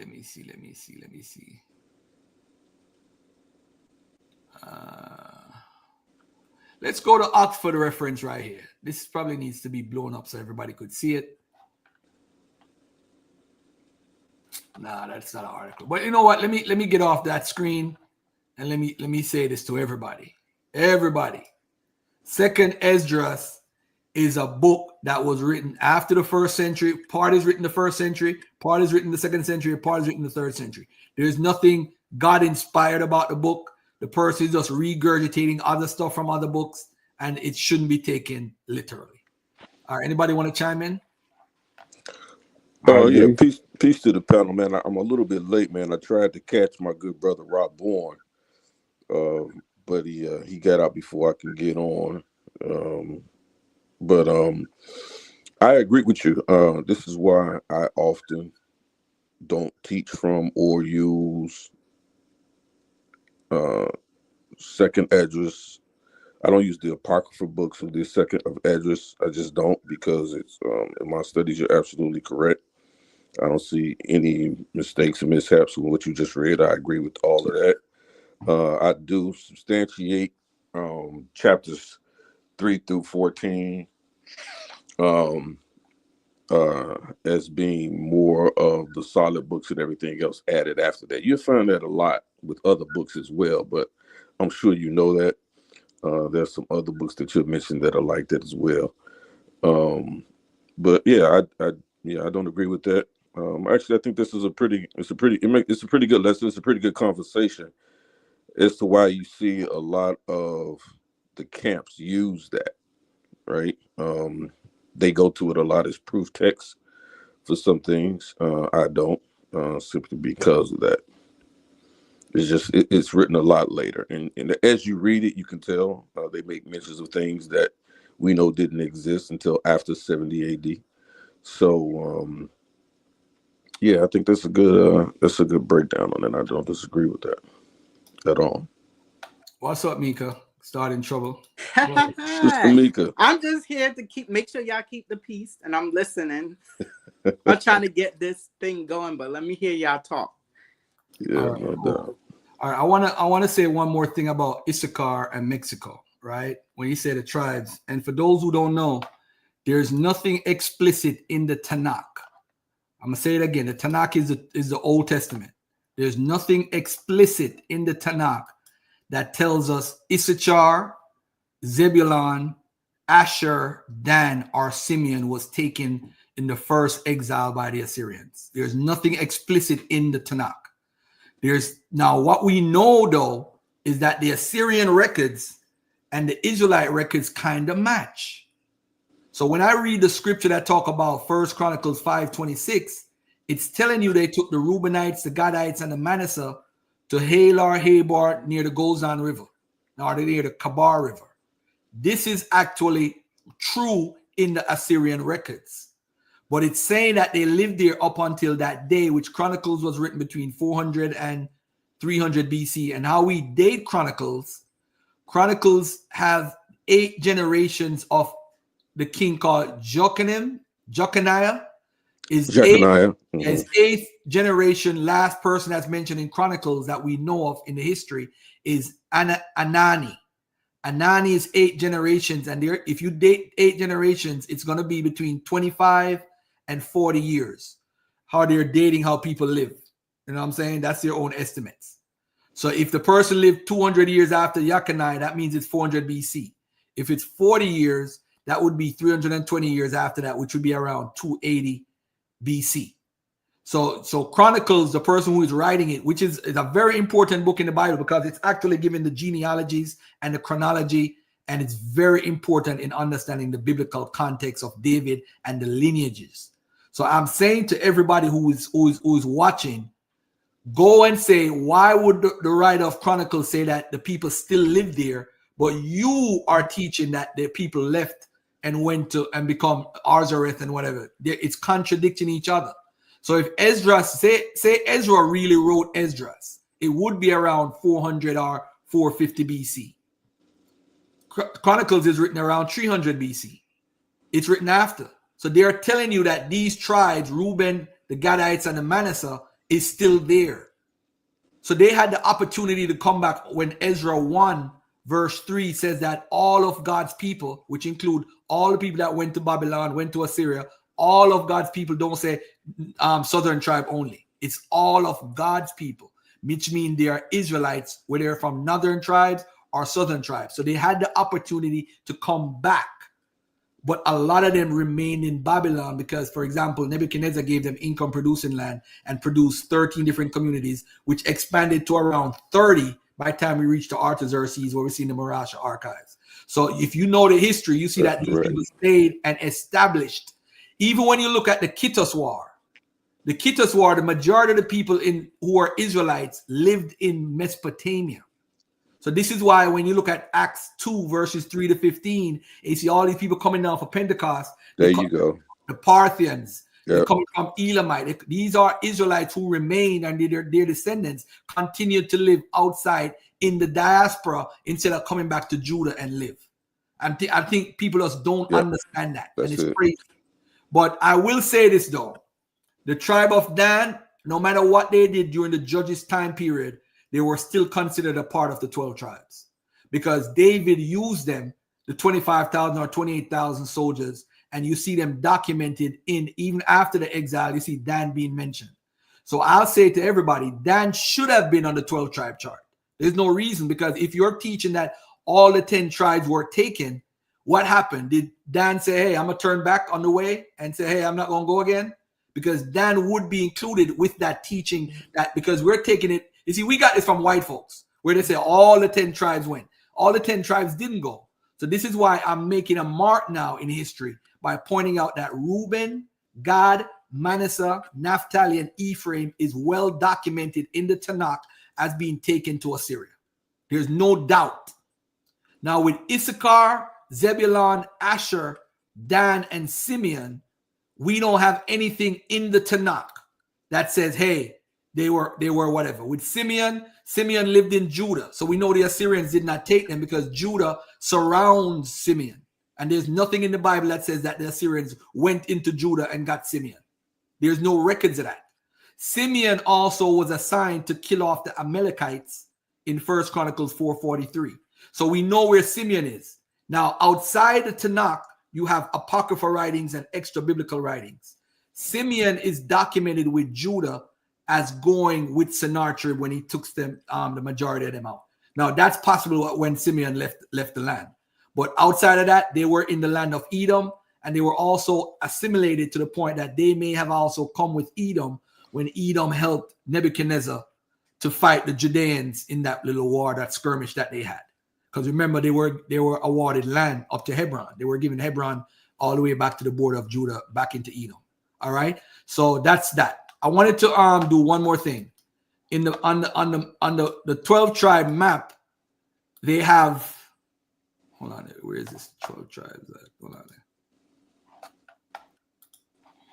All right, on this 12 tribe map right here, if you look at the map carefully, it says that Issachar is Mexicans, right? There's no evidence Issachar or any towns where Issachar is. And in fact, if you look at this map at the top, Asher, Naphtali, Zebulun, Issachar, where Dan was, you'll find evidence of them having temples and worshiping differently in these areas. Asher, the name, may have stemmed from the deity Asherah. I mean, I don't want to be a pseudo-linguistic or doing linguistic gymnastics like many of these people, but that's what scholars say. So that's where that name is attached to. Zebulun, they may have found Zebulun 1900 BC. There may be a record. I don't know. I have to verify it. Issachar, I have not found that name. I don't know if my brother on the stage or anybody has that name. Ephraim is more of a geographic mountainous name, and it has to do with a geographic location. The name God has to do with a deity that was in the Levant, because if you read the Mesha Stele, you see the Gadites weren't a part of Israel when they're talked about in the Mesha Stele. Dan, more than likely, may have come from the Greeks, the Denian tribes. Reuben, I don't know. Judah is a geographic location. Simeon, I don't know if there's something that originated from that. But that's pretty much the 12 tribes right here and where their names come from. Benjamin speaks for itself. It means the son of the south. It made logically, it's not in the north.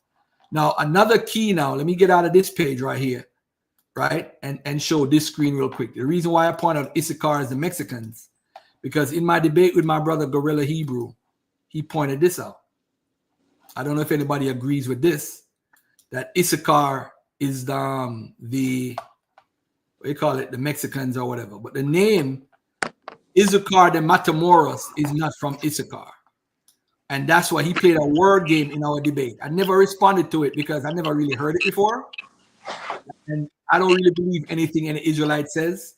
I'll let her go back and review it. So after the debate, I looked it up. And it says Issachar comes from the word Itzakan, which means place of obsidian. But if you notice, the word Issachar that we pronounce in English sounds just like Issachar. So I could play the sound-alike name. They're not cognate, but I could play that game if I'm an Israelite. Issachar sounds like Issachar. That's where they got it from. No, it means a place of obsidian or where obsidian is worked. The crossing of roads, the abundance of water, the fertility of its fields, and the great variety of animals for hunting and fishing were key factors for the development of 5 human settlements that were very important for the history of Issachar de Matamoros. All right. Upon the arrival of the conquerors to Itzakan, this was a very important population that belonged to the province of Kotlapan, the place of snakes. Of all the towns belonging to said province, Itzakan was the one with the highest hierarchy. Upon arrival, the Spaniards could not pronounce Itzakan. Some said Itzakan, others said Uzakan. Over time, the name Itzakan degenerated into Issachar, which has nothing to do with sugar. Apart from Issachar, the Matamoros, there are 23 other cities in the Mexican Republic that bear the name or surname of the famous insurgent, Lieutenant General Mariano Antonio Matamoros. In some of these towns, Matamoros intervened in the War of Independence, and in others, they added only the name to honor the memory of the brave insurgent. Don Mariano Antonio Matamoros was born on August 14, 1770 in Mexico City on the corner of Real de Santa Ana de la Viña Street. His parents, X, Y, and Z, Issachar means man of hire. His wages, there's recompense. So that's where that comes from. All right. Let me see if I have anything else I want to talk about. Phylactery, Star of David. I don't want to do that. I'm good. I'm good with that. Oh, the Chief Joseph. I got to do a separate show about this. But this is the Chief Joseph guy. He brought him up too. I've never heard it before. And I had to study it because Chief Joseph and the Assyrian tablet. Come to find out, in just in a small area, I'm just going to say this. Come to find out the tablet was never assigned to Chief Joseph, but it was something that started in the 1990s. And back then, people did talk about the lost tribes a lot. So you could see how the rumor started and all that stuff. But Chief Joseph never was documented as giving them a tablet at all. So it's not even true. But there's more to the story. The Smithsonian, as you see, I went back and found the magazine where it comes from, and then the archaeological and black market sales explain the mix-up and all that stuff. So Chief Joseph Nez Perce tribe surrenders to the U.S. Army in 1877, allegedly turns over tablet in medicine bag as a gesture for turning himself. Contemporary record states he only turned over his rifle. No credible records exist of Chief Joseph giving up his medicine bag nor a cuneiform tablet in it. The real provenance of the West Point tablet appears neither more nor less ordinary than those thousands of others taken from Tal Dariam in the 20th century, and it is unfortunate moniker the Joseph tablet is due to accidental association, so entirely removed from events of the Old West as can be. All right. And also they teach that the word Cuba is an Israelite word, and Haiti comes from the Israelite word, and Mexico comes from an Israelite word. And it's just crazy right now. Crazy. Question,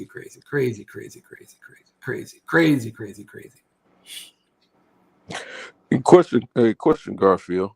Mm-hmm. Into the Chief Joseph and the cuneiform tablet, because I've gone through that. I believe that I think the Mormons was really pushing that. Trying to, because they were always talking about certain tribes, Native American tribes, being a part of the lost tribes of Israel. So I know the Mormons were really pushing it at one point. You always have to take everything they say with 2 grains of salt. But one thing that I did question with the Chief Joseph situation is that you're right. There is no record of him actually being in possession of that, right? Nothing that you can substantiate it. But the question for me is that when they did do the cuneiform analysis on it, it's written properly as far as the cuneiform goes, right? So that tells me that whatever that tablet was or who it was, they had a very clear and precise understanding of how to read and write in that cuneiform script. So that's the thing that I think should be nuanced in this conversation. Yeah, I don't want to get into it right now because I know the final answer, what it's going to be and what the goal is. It's pretty much they had thousands of tablets. This chief had nothing to do with that tablet. All right. The chronology or the provenance of it is done and well documented. If you look at even the inventory, which I actually document here, but I'm gonna deal with it next week. I'm not gonna deal with that. Yeah. If you believe that, I believe it's connected to. Yeah, I don't believe it's connected to Chief Joseph. But like I said, from my understanding, the Mormons actually are the ones that actually really push that. And they pushed a lot of that type of stuff that it was in the Smithsonian in 1979. I have that article. Yeah. And once you read that article and the guy who actually read it originally and translated it, get a gist of where it's come from. In the 1990s, I think 93 is when it started saying, hey, this is from Chief Joseph. He brought it, they started saying it's the Assyrian exile. Yeah. It makes sense. I'm not stupid, but I was like, why did he bring this up? But then I realized that the Assyrian exile and the Tazarach argument is, you know what I'm saying? So it's like, that's why they do it. I realized it later, but during the debate, I didn't have a clue. It was like a gotcha moment. Yeah. I wasn't prepared. So I let that slide. But to them, it's a big point. You know what I'm saying? Yeah, I would never argue it. I would never argue it because, as you said, it's really no connection to him. Like I said, from my understanding, was that came through the Mormons. Him being connected to that. So, All right. One more thing with second Esdras I want to point out that's important is that let me get second Esdras 13 for the record. Something that I actually found out recently because sometimes we argue about text, but I don't think the people who argue the text majority of the times read the text. I think they're just mimicking what some verses say and try to say, hey, I'm going to do this and that with this, whatever. But let me offer this as something to help people understand something better. In interpreting the scripture. I'm not no Bible guy that run around and say this means that, this means this. But in this interpretation, I think here we go. Verse 32. Let me get it right here. Not copy. Let me share my screen and show this. Shout out to everybody that's been staying in the chat and for listening and catching this class today. All right, so and this is chapter 13, the same one that mentions Arzareth, right? But earlier in the chapter, in verse 28, and that he held neither sword nor an instrument of war, but that the rushing in of him destroyed the whole multitude that came to subdue him. This is the interpretation. Behold, the days come when the Most High will begin to deliver them that are upon the earth, and he shall come to the astonishment of them that dwell on the earth. And one shall undertake to fight against another, one city against another, one place against another, one people against another, and one realm against another. And the time shall be when these things shall come to pass, and the sign shall happen which I shewed thee before. And then shall my son be declared, whom thou sawest as a man descending. And when all the people hear his voice, every man shall in their own land leave the battle they have one against another. So let me ask Yara. It says, and the sign shall happen which I shewed thee before, and then shall my son be declared, whom thou sawest, which is the past participle of saw, as a man descending. Who did they see ascending before? You said, who did they see you said descending? Ascending, because it says right here, and the sign shall which I shewed thee, past tense, thee before, and then shall my son be declared, whom thou sawest as a man ascending. So who is the son that was ascending? This is the Son of Man right here they're talking about, I believe. Not you, Jay. Let me get my Bible guy in here, man. I gotta get my Bible. I gotta get confirmation from my Bible guy. We know, all right. We know in Mark, we know in several places. Well, not Mark, but Matthew. We know in Luke and in John, we have a son that's been ascending. What I feel, this is a clue within the writing that's showing, because it says shewed. When it says the past tense shewed, that's a clue for me. And when it says, my son be declared, whom thou sawest as a man ascending. So the Son of God in a Christian mindset is Jesus. We know in the records in Luke 24:51, he's carried up into heaven. Acts 1 verses 3-9, he has stayed 40 years and he ascended into heaven. So that's the only person that we saw. If you are a believer in the context of this, my son is Jesus, and we saw him as a man ascending. So he said, he shewed thee before, and then shall my son be declared, whom thou sawest as a man ascending. So this is like a coming of Jesus returning and saying he's going to show his power, because you already saw him as a man ascending. Jesus. That's how I take it. Tell me if I'm wrong and elaborate on it. In a Christian mindset, that's what you would see. But I don't believe they were referring to Jesus there. I don't. Even yeah, I agree with that too. I don't think it's saying that it's showing a man descending. I think it's just saying that it showed them the signs. The man descending. Hold on, King J. Let Yara get it out, and then. But this is Keon. This is Keon. This is Christian. Keon. What are you saying, Keon? Keon is a Christian, right? Yeah. What do you say, Keon? Yeah, I don't think it's saying that he showed the man ascending. I think it's just saying that he showed a man the signs before. The signs is what he showed before, not a man descending or ascending. Sorry. But it says whom. Right. He's talking to the audience now. He said whom thou sawest, and that's past participle. That means that you, the audience he's talking to, saw a man ascending. Yeah, before. that's saying Jesus. But that is exactly, that's my point. That was the question. Okay. I thought you was trying to say that the which I showed thee before. Are you reading from Isaiah? It's probably Daniel, but this is referencing the Son of Man. So y'all right, you be familiar with the Son of Man and the ages of days, right? In that vision, Yes. So this is similar to that, yeah. Where ages of days is God and Jesus is the Son of Man. Yeah, well, I know from a Christian standpoint that's what they believe, but for me, It's an epithet. It's a title for a kingship or Mm-hmm. rulership. Mm-hmm. And so that carried over into the New Testament because that is the line of thinking that Akkadian, Sumerian, and all of that. Exactly. They used a lot of those type of epithets, even in regards to Now, Yeshua. this vision and prophecy happened during that time period, right? It's occurred. It's happened. Yes. Okay. I'm not one that I know they deal in a lot. People deal in a lot of dualism when it comes to prophecy. I don't. I think you'll see a lot of this stuff had already occurred historically, right? Or they were referencing something that they were witnessing or had witnessed during their actual lifetime. Would I be incorrect to assume that a lot of the prophecies were the return from the Assyrian disbursement?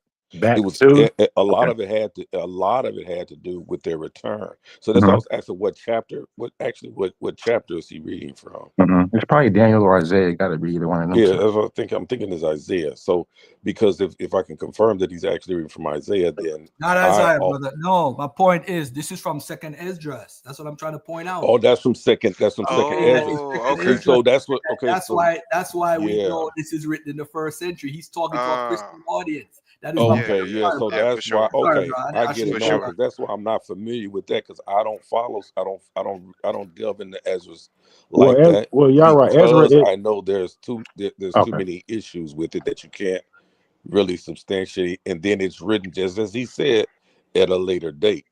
Well, Ezra, So but y'all remember Ezra is talking about the Persian period and the Babylonian period. that's correct. So for me, when you start talking about someone that they had seen already, someone who they has been declared as the Son of Man, someone who they look to, for me, a lot of that references to King Cyrus. That's my point, right? And so for me, when you go to Isaiah 45 and it calls King Cyrus a Messiah, talks about he's anointed by the Most High, talks about he's appointed by the Most High to bring about this return, the reestablishment, to bring the people back to their land. Then we understand the Cyrus decree. Then we understand that it's not really fulfilled until someone else comes to power, Darius, which is also another title. He comes back into power, and then they remind him, say, look, King Cyrus already held this decree. Please honor that. Then it was honored, and then you see these things happen. And he So sent for him back. me, those things had occurred for them already. Yep. You see? So that's how I view it. You see? I agree with you. But I get how people look at it. You know what I'm saying? So basically, they were seeing the Son of Man as somebody totally different. Oh, they absolutely did. They had no idea about Of Jesus. Jesus. Exactly. Because the thing if you actually study the Tanakh, I always tell people they always talked about, even after the death of King David, even after the death of Solomon, they always talked about all the way to Malachi, to the book of Malachi. They always talked about this returning Savior. They was always looking for someone, right? But you see this Messiah term being used many times, right, before and after Yeshua. So you this is just this is a cry for the this people who felt oppressed. Like I tell people, this is the book of Israelites by Israelites, specifically for me, the tribes of Judah. That's who this is the narrative we're reading. We're not reading the narrative of the northern tribes. We're not reading the narrative of anyone else, but this is about Judah's preeminence. And so this is why the scepter never leaves out of Judah, right? Because they're establishing themselves as the royalty, right? So would that be Elois? Would that be the El worshippers? Judah? Judah would be of the El worshippers. They would be. There's some I have a source. I don't have it available, but there is a source that they talk about even during the time of Hezekiah, that Hezekiah, he didn't destroy. There was also a temple to Melchizedek, to the priesthood of Melchizedek, right? That had gone unused, but out of respect, Hezekiah didn't destroy it. I think he buried it or just covered it up or something like that. But they had these two priesthoods parallel, right? One of the priesthood of Melchizedek, and then one of the older first temple, second temple worshipers, right? And then that's why I say, when you get, just fast forwarding real quick, when you get to the latter book of Hebrews that made its way into the canon, who we don't really know who the author is. I don't believe that it's Paul, but when we get to that, he talks about Yeshua being of the priesthood of Melchizedek. Why is that? Because then he holds preeminence over the Levites. You see, it gives them sort of preeminence over the Levitical priesthood. So that makes sense. So when we look at the Torah, we have Yahweh, we have Elohim, we have priests, we have like 3 or 4 different elements in that Torah. Yeah, absolutely. I think you have. My position is this is what we're reading, and that's this competition or this tribal preeminence of these warring priesthoods and factions. That's what I see occurring here, right? And I think that in the end, it's the tribe of Judah that wins out, right? Because we read, I believe in the book of Ezekiel, we read that there were even a priesthood in Daniel were worshiping. They were worshiping the sun. They turned their backs to the temple and began to worship the sun, right? And then they were prophesied against. So we know that there were different factions and different priesthoods always at war with each other. Hey, Yara, just a quick disagreement. The southern tribes was under Yah. They were more of a Yahweh stuff.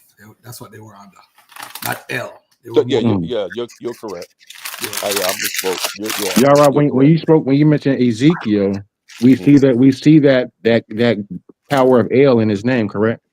Absolutely. Of course. Because remember, when the Assyrians came originally, a lot of over 80,000 people within the next 20 years migrated to the south, and that's why the writing of the Bible shifted to be more of a Yahwistic Judea perspective. Correct. That's correct. That's correct. I misspoke. That's correct. Let me just respond to this person real quickly. Antonio de Montezinos, a Huron Levi, had claimed were the lost tribes of Israel by citing the size of their noses.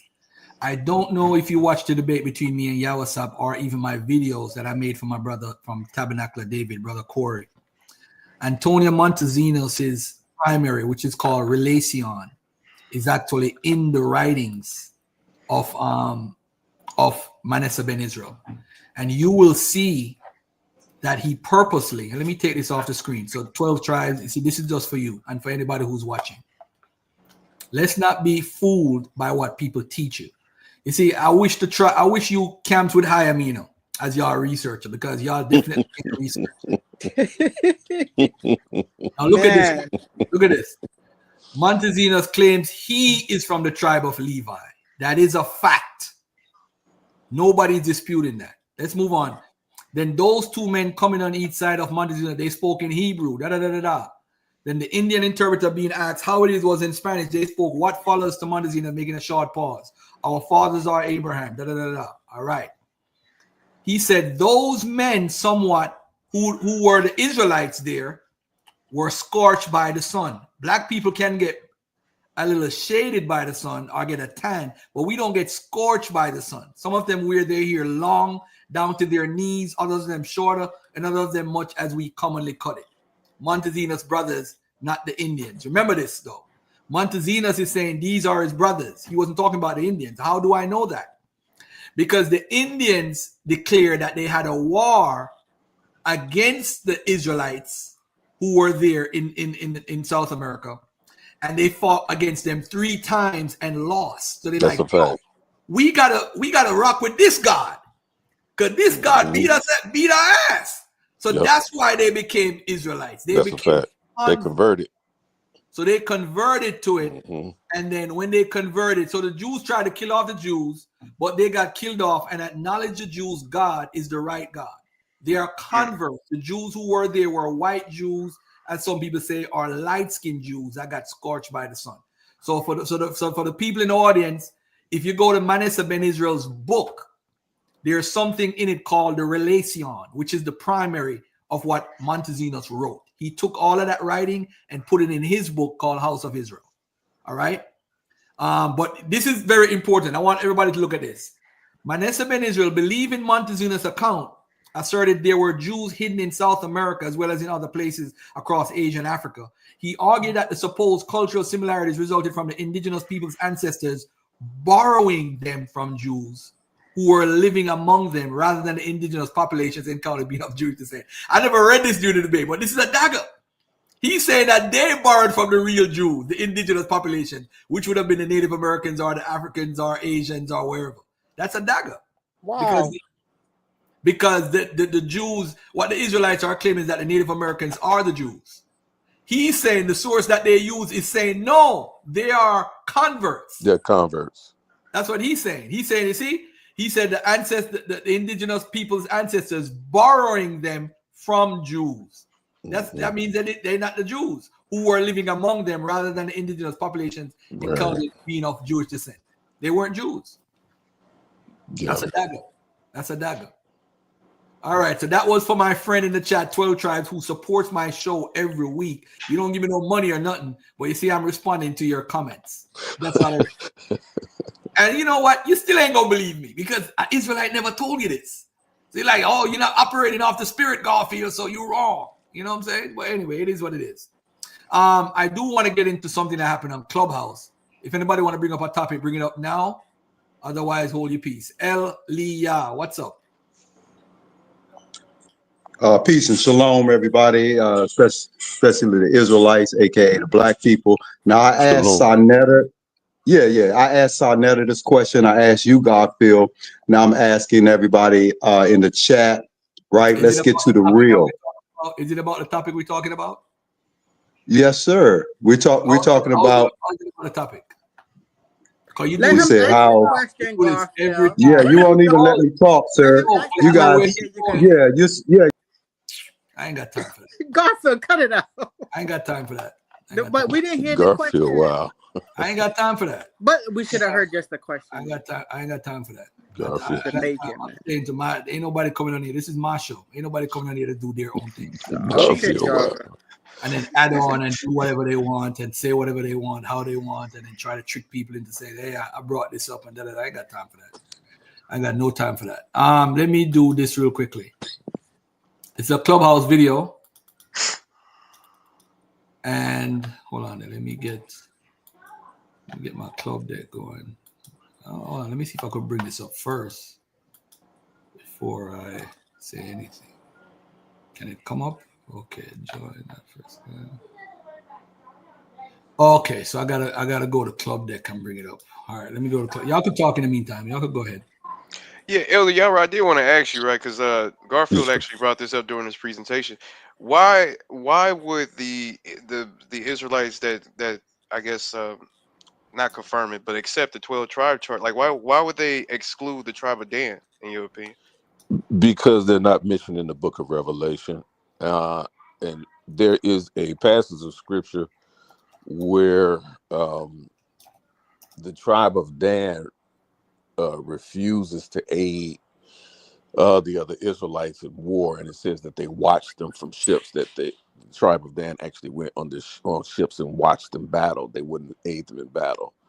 And so because of that, it sort of holds that the tribe of Dan, and because they're not mentioned in the book of Revelation, that they're not part of, they won't receive an inheritance, or they're not part of, they're no longer considered a part of the inherited kingdom.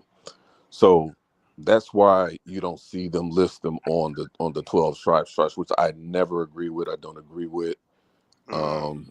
It's really nothing to substantiate it. I understand what they were trying to do, but it's based on what I call reverse racism, right?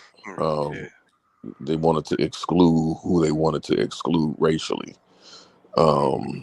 because the commandment keepers didn't teach that, right? They didn't teach that at all. But I get it. I understand why they do it. So, but I just don't hold. I don't hold any credence or any truth to it. Oh, okay, makes sense. Yeah, because I'm assuming you talking about Revelation 7, right? Yes, Yeah. that's So correct. okay, so, yeah, because in the chart they list Ethereum, right? Or I believe that's how you pronounce it. But in the list on Ephraim. Revelation 7, Ephraim, sorry, but in Revelation 7, I don't think it mentions Ephraim, right? Well, you have to understand that at one point, Ephraim encapsulated, or where they were the largest tribe. So when you spoke about Ephraim, that sort of encapsulated most of the northern kingdom, is what they were referring to. But I tell people there's an interesting part of the scripture as well. I think Genesis chapter 45, I want to say, when Ephraim is prophesied that they will be called or be known as Gentiles as well. But remember though, Dan was in helping David, and they were in the land. They still had their land allotment, which they moved from near the Philistine area near Naphtali, where's Laish, which is called Tel Dan, where they found the Tel Dan stele. So Dan was a part of the tribe. So if they're saying that they were taken, if I'm an Old Testament only, being in Revelation or not don't concern me. I'm just saying, if you're saying that they're lost, how is it that Dan is not included? But you include Simeon, which couldn't have been included, and call them Dominicans. It makes absolutely no sense to me. Right. And like I said, it's based off, they took a part of scripture, and because you don't see them mentioned in the book of Revelation, and because of, like I said, depends on who's writing the biblical narrative. Like I said, for me, it only comes from one perspective, right? And that's of people of the of the tribe of Judah, Judean belief. So and that priesthood. So this is, it's why they're not mentioned there, because they still hold certain things against them. Against them. Mm-hmm. Hey, brother Law, you want to say something, bro? Before I start this show?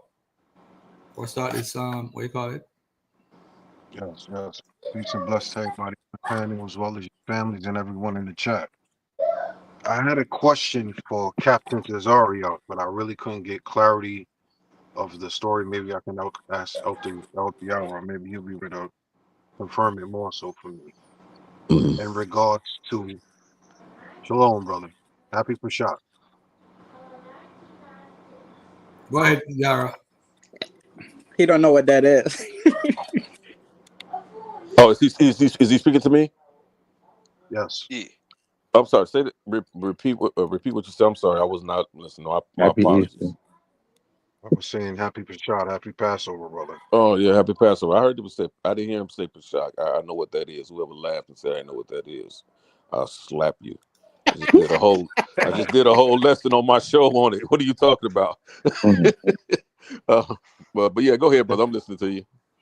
The question that I have is this: it speaks about the kingdom being rewarded to only the people of Israel, but in Leviticus it speaks about the Egyptian who escaped with them and was stoned to death because he cast out the God.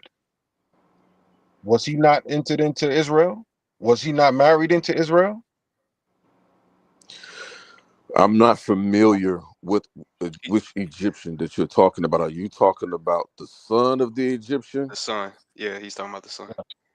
The son of the Egyptian that was who had a Shunammite mother. Israelitish. Yeah. Yep. Okay.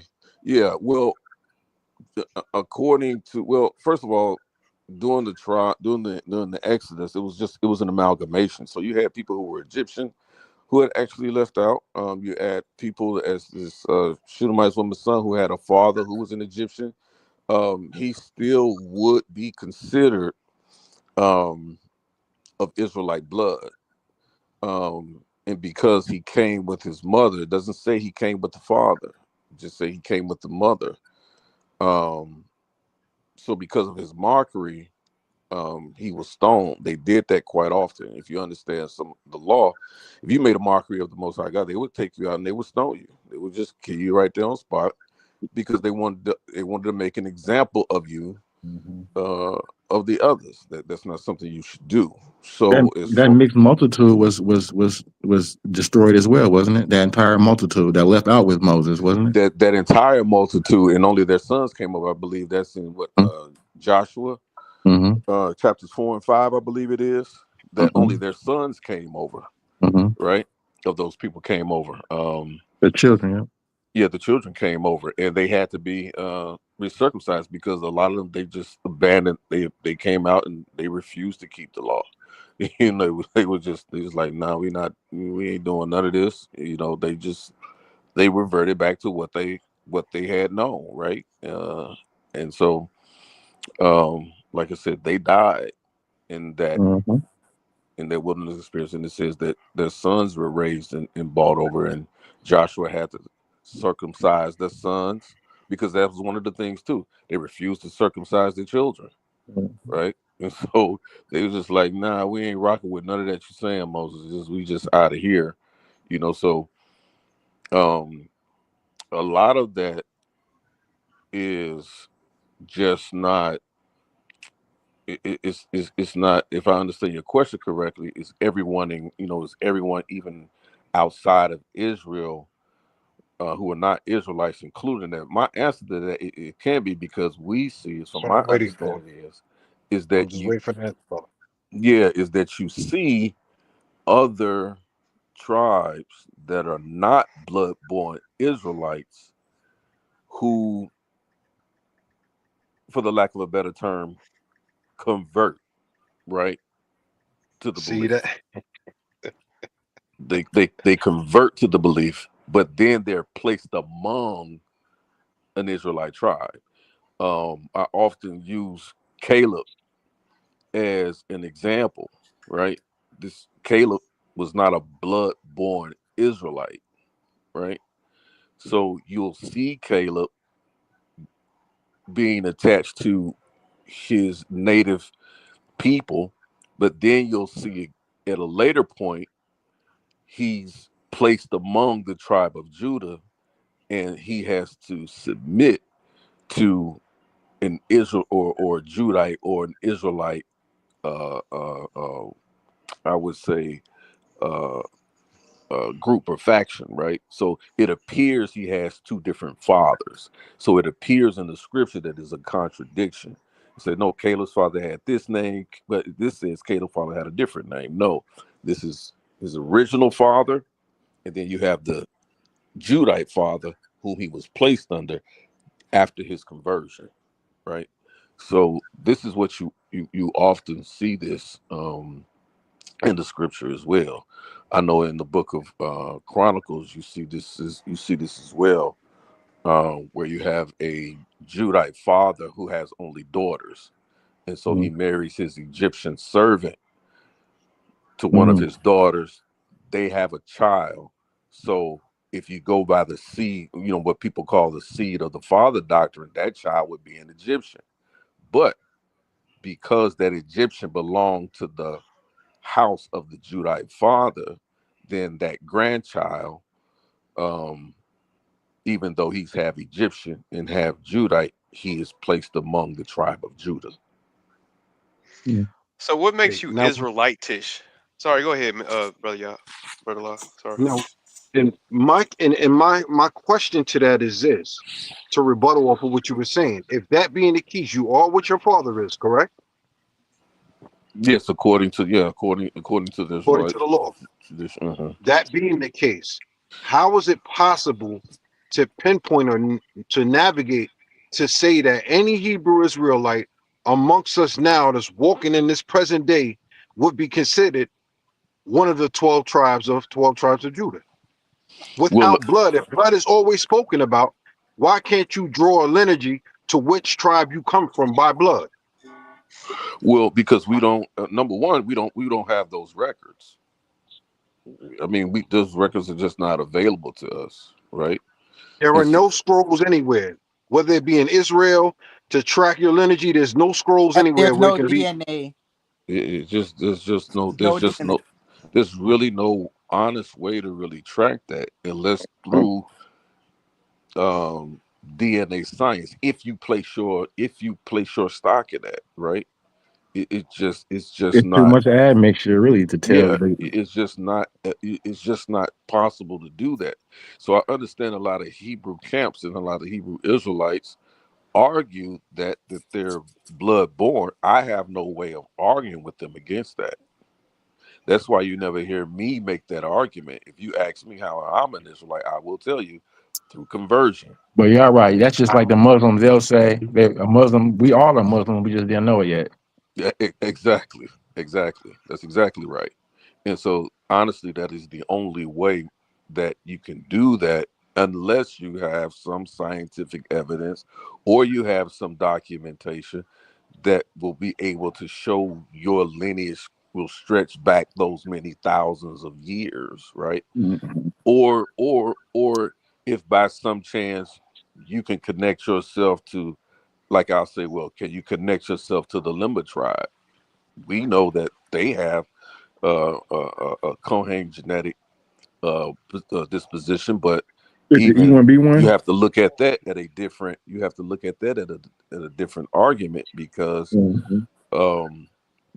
we have to understand migration patterns. Now, Mm-hmm. if you want to say according to their story about their own history, they'll tell you that when Ezra comes in and tells the Levites, look, you have to take get you in these bastards.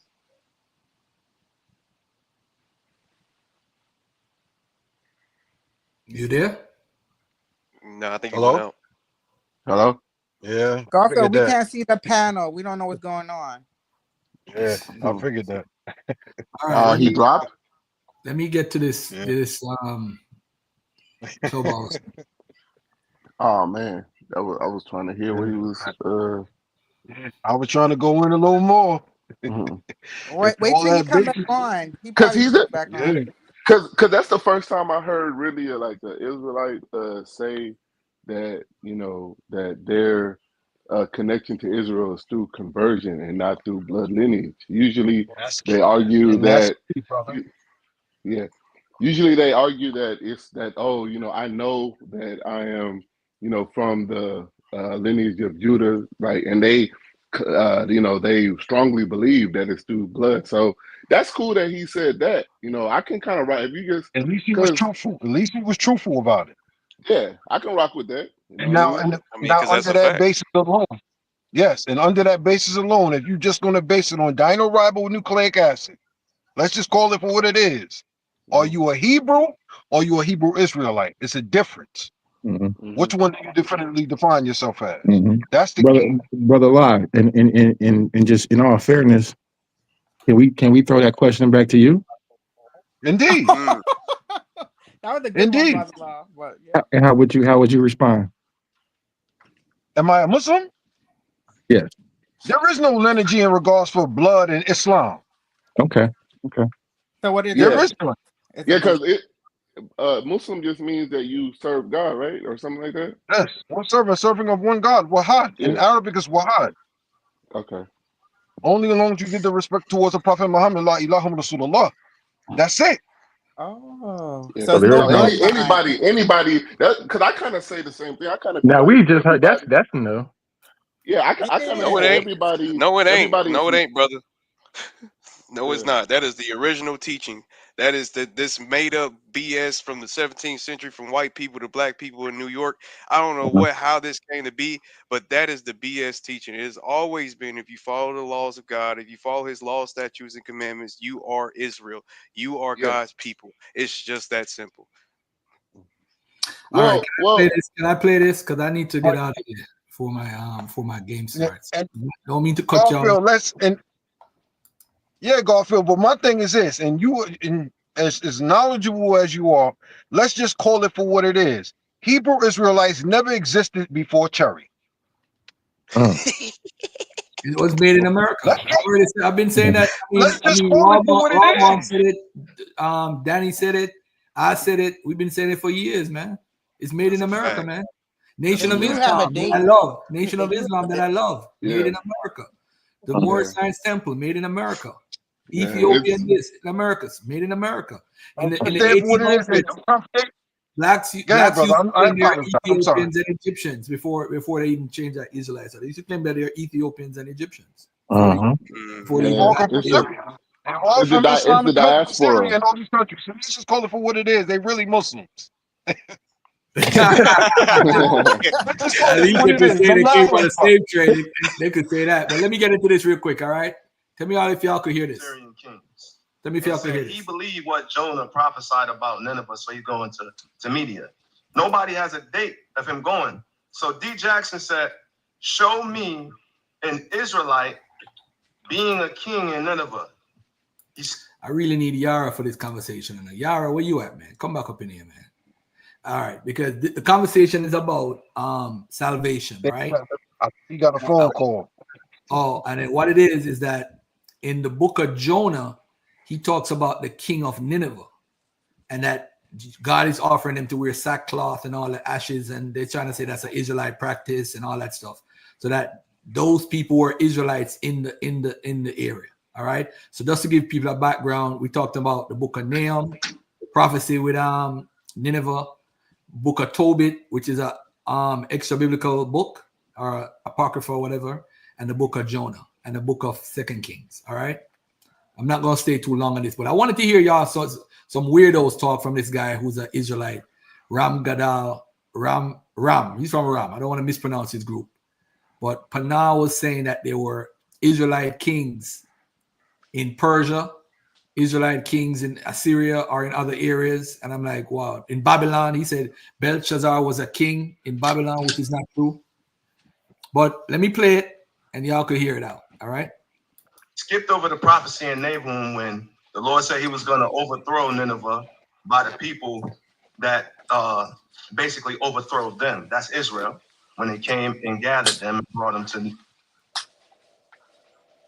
So there was an Israelite king in Assyria, Pana? I think you're chipping out, beloved.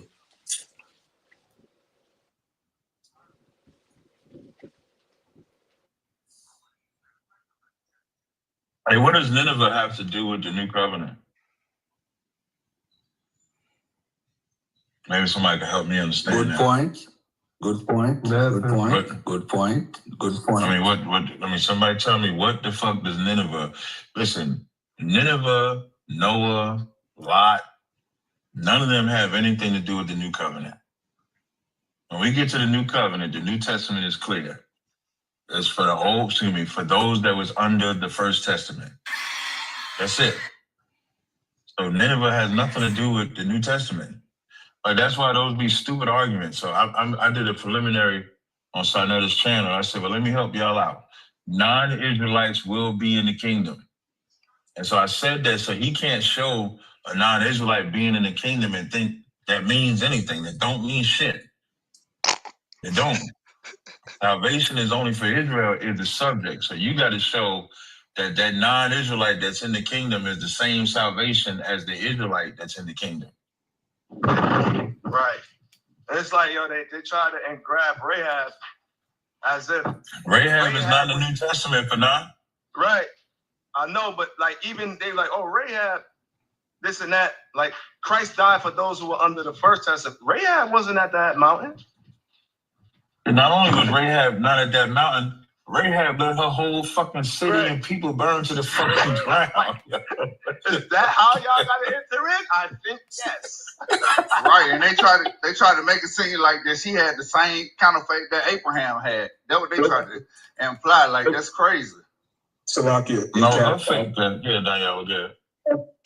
Rahab is in Hebrews 11 and 31, but it's not a reference to salvation. It's just a reference to her having faith that wants to keep the promise. I want to say that. Exactly, and her faith, and you know what her faith was, Danielle? If I let these Israelites burn down my city, I won't die. That was her faith. Her faith was not, I'm getting closer to God if I do this thing. Her faith was like, man, I see that they gonna all die. I don't want to die. How can I live? I know. I'm gonna help them burn down the city. Yeah, technically she had faith because she asked for like a a token or something, so she'll know that they're gonna keep their She's like, word. oh, Like, she want to like, she wants some type of payment. She's oh, what hoe don't want to get paid? Oh man. Oh. That's gonna be an easy debate, Cap. I'm gonna do that in his sleep. That's an easy debate. Yeah, Danielle, it's gonna become a semantic argument. All we're gonna argue about is different non-Israelites that he want this to mean salvation and it don't. That's all it's gonna be. He picked the subject though. How doesn't it? The subject he does. Oh my God. I always like to point that out. So when people try to say, Cap, you be picking these debates, I mean, they want to fight. I just agreed to the subject they wanted to fight about. That's all I did. Yeah, man. Yeah, man. But the brother D Jackson. Now you can't overlook this, right? In the book of Tobit, chapter 1, Tobit is going down a rundown of the history of their presence in Assyria, right? So Tobit literally says that his nephew under Esarhaddon was given the king's signet. Like, so you got to ask yourself, when Joseph was in Egypt, was he considered a king? Right? When Daniel was in Babylon, when he was called Belteshazzar, was he considered? That's what Bel means, Lord. So we can't just prove to me that was an Israelite king. Well, what is it? What is Tobit nephew doing with the king's signet? I want to know what that means. So does that mean that Israelites have history in vassal kingdoms in Nineveh? I believe so. But no, So he we gonna can't say just- go ahead. he gonna say that he don't subscribe to the Apocrypha. Yeah. But he should. Apocrypha. Hey, yeah. But you know what, though? Not to cut you, bro. But you know, Pana, I asked you something while you was talking and you got cut off. You was in the Matrix. So you're saying that Nineveh had kings who were Israelites? Is that what you're saying? No, I'm not saying necessarily, the top tier king like Esarhaddon, Sennacherib, those men, but they had vassal kings under them. Like, Joseph was a Vizier. Right. Advisor, right? Yeah. So when you read from Tobit 1 all the way through, Tobit is talking about how his particular house. You notice when the children of Israel were taken, they will always request the king's seed, and they would put Mordecai was given the seat in Susa. So I don't deny what you're saying at all. Right. So what I'm saying is in Nineveh, this is the issue with Nineveh. I think it's too vague to make an ultimate decision on it. I think Job is prophesying during the time of Jeroboam. Because if you go to 2 Kings, I think, 1245 or whatever it is, 16 something, where he's talking about being under the early reign of when Jeroboam ruled. Jeroboam ruled from like around 790 to around 750. So he ruled for like 50 years. So if he's at the beginning of when Jeroboam and Job is there, his prophecy, we don't know if he prophesied after Jeroboam left because it's vague. It doesn't say it in the book of Job. But we know in the book of Job, it says that it talks about to the king of Nineveh. Nineveh was the capital city that was popular from like around the main city from around 800 BC. So Nineveh was the top city for the Assyrians. I don't see an Israelite ruling Nineveh during that time period of Jeroboam or even when the captivity happened. Because, if you look at the work of the guy from Lanier Theological School, where he documents the everything that the Israelites that they found that they did in Assyria. This is outside the biblical text. And all the titles that they held, it's actually documented. None of the titles that they had was in a leadership role where they were ruling a city or a town. So although you gave the example of Joseph being a vizier and Mordecai and Susa, there's nothing in the Assyrian records that would imply that Israelites were kings. So when in the book, hold on, that's not my point, though. Let me clarify something real quick. Does Job says that he's prophesying that You mean he's Jonah? prophesying to kings of Jonah. I'm sorry. Jonah is prophesying to the kings of Nineveh, to the king of Yeah, Nineveh. it said the king of Nineveh got off his throne, and all the people they turned back in sackcloth. That's an Israelite tradition to put on sackcloth. Shared culture. So okay. So let me stop it for a minute. You were saying something, King J? No, I just said it's not. It's shared culture. Why you say that? I'm curious why you say that.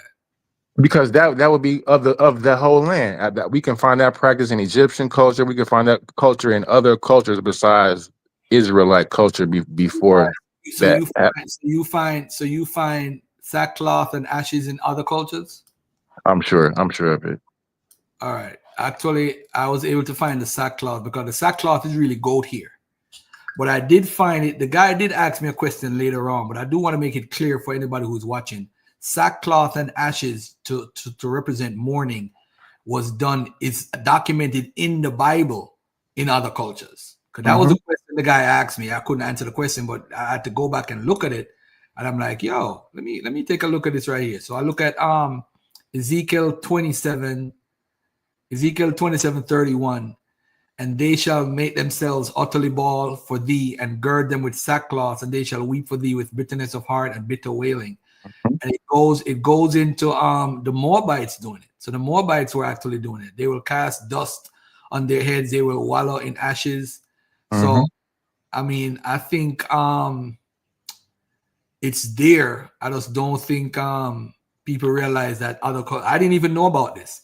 The sackcloth I found in Mesopotamia. I definitely found it's a whole different name. But I mean, every culture in the surrounding area, the Moabites were right there. And the Assyrians were doing it, not because of Israelites, but they were doing it because it was a part of the culture. Yep. So if I had the chance to go back and have the conversation, now I'm better prepared to say, hey, what? It's in your Bible that other cultures are doing it. But let me hurry up and finish with this and get out of here. All right? Hold on there. hear me out. I'm not gonna stretch the narrative of making everything Israel fit. But when the question is asked, like D. Jackson asked me, show me a king or show me an Israelite basically having lordship or being a king in Nineveh. So I went there because Tobit, his house, the kings of Israel, remember, the Sumerians was taken. That was the noble house of the northern kingdom of Israel. And many of those kings already were, fellowshipping with those Assyrian kings. I would even say they probably was intermarrying their daughters, possibly. You see them on the black obelisks, things of that nature. They were making treaties with them, right? So when Tobit was taken, Tobit was 158 years old, is my point, right? So when he went into Nineveh, he's given a narrative of the king, Amenasar, which is Shalmaneser, all the way down to Asarhaddon. That's a long time. And so so what Tobit says, he believed that Nineveh was going to get overthrown by the words of Jonah. So what we would have to do is, okay, look, we all can agree that 2 Kings mentions Jonah, but do we have a date of when he's going in there? How old Jonah was, right? So when you ask an Israelite, produce that there were lords in Nineveh, I can, because Tobias was a purveyor, and his nephew, literally it says in Tobit 1 that he held the king's signet. He was keeper of his storehouse and everything, and held his signet. Okay, but let me ask you a question, all right? When Jonah gave the instructions to the people of Nineveh, could he be giving them a warning if they don't treat people properly in general and not Israelites? Well, because this is another way, because remember 2 Kings, I think 16:45, I'm gonna say it again. Jonah is documented with Jeroboam. He's mentioned with that king. I think we can't gloss over that. So he's in the time period of Jeroboam. Now, in his book, Jonah's book, he don't say that time, but in 2 Kings, which is documenting the actually trying to give us a chronology of the history, he's documented with Jeroboam. I don't think we should gloss over that. No, I definitely don't. Like I don't say it's vague though. I just want you to let you know. I say it's vague, but I think he prophesied during the time of Jeroboam, and he's prophesying to Assyrians. But in the purposes, if you don't treat people right, which they actually mistreated the Israelites in a sense of the storyline, and that's why the city crumbled around 612, which is when Nahum actually prophesied. So it makes actual sense if you look at it from a chronological perspective. So if Jonah is 8th century, Nahum is late 7th century, it makes sense that the king of Nineveh was not an Israelite, and that the people he was prophesying to weren't. But you're lining it up. You're lining it up as if he went in that time. You don't know what time he went in. So here's the point I'm trying to make, right? Jeremiah, you still there? Jeremiah, you still there? I would never ask priest to read for me, by the way. So if you go to Tobit 1 and 10. Briefly, just say that. Just say that. Nah, man. I only read for you, man. So that all righteousness could be fulfilled. All right, yes. Shalom. I'll read that for you. Read Tobit 1 and 10, right? This is what I believe. That Tobit is he's teaching his son things to come, and they desired Nineveh to fall in time, right? And they rejoiced over Nineveh falling. They even mentioned Haman in the last chapter. So, we got to be mindful that there's a timeline of events that's happening.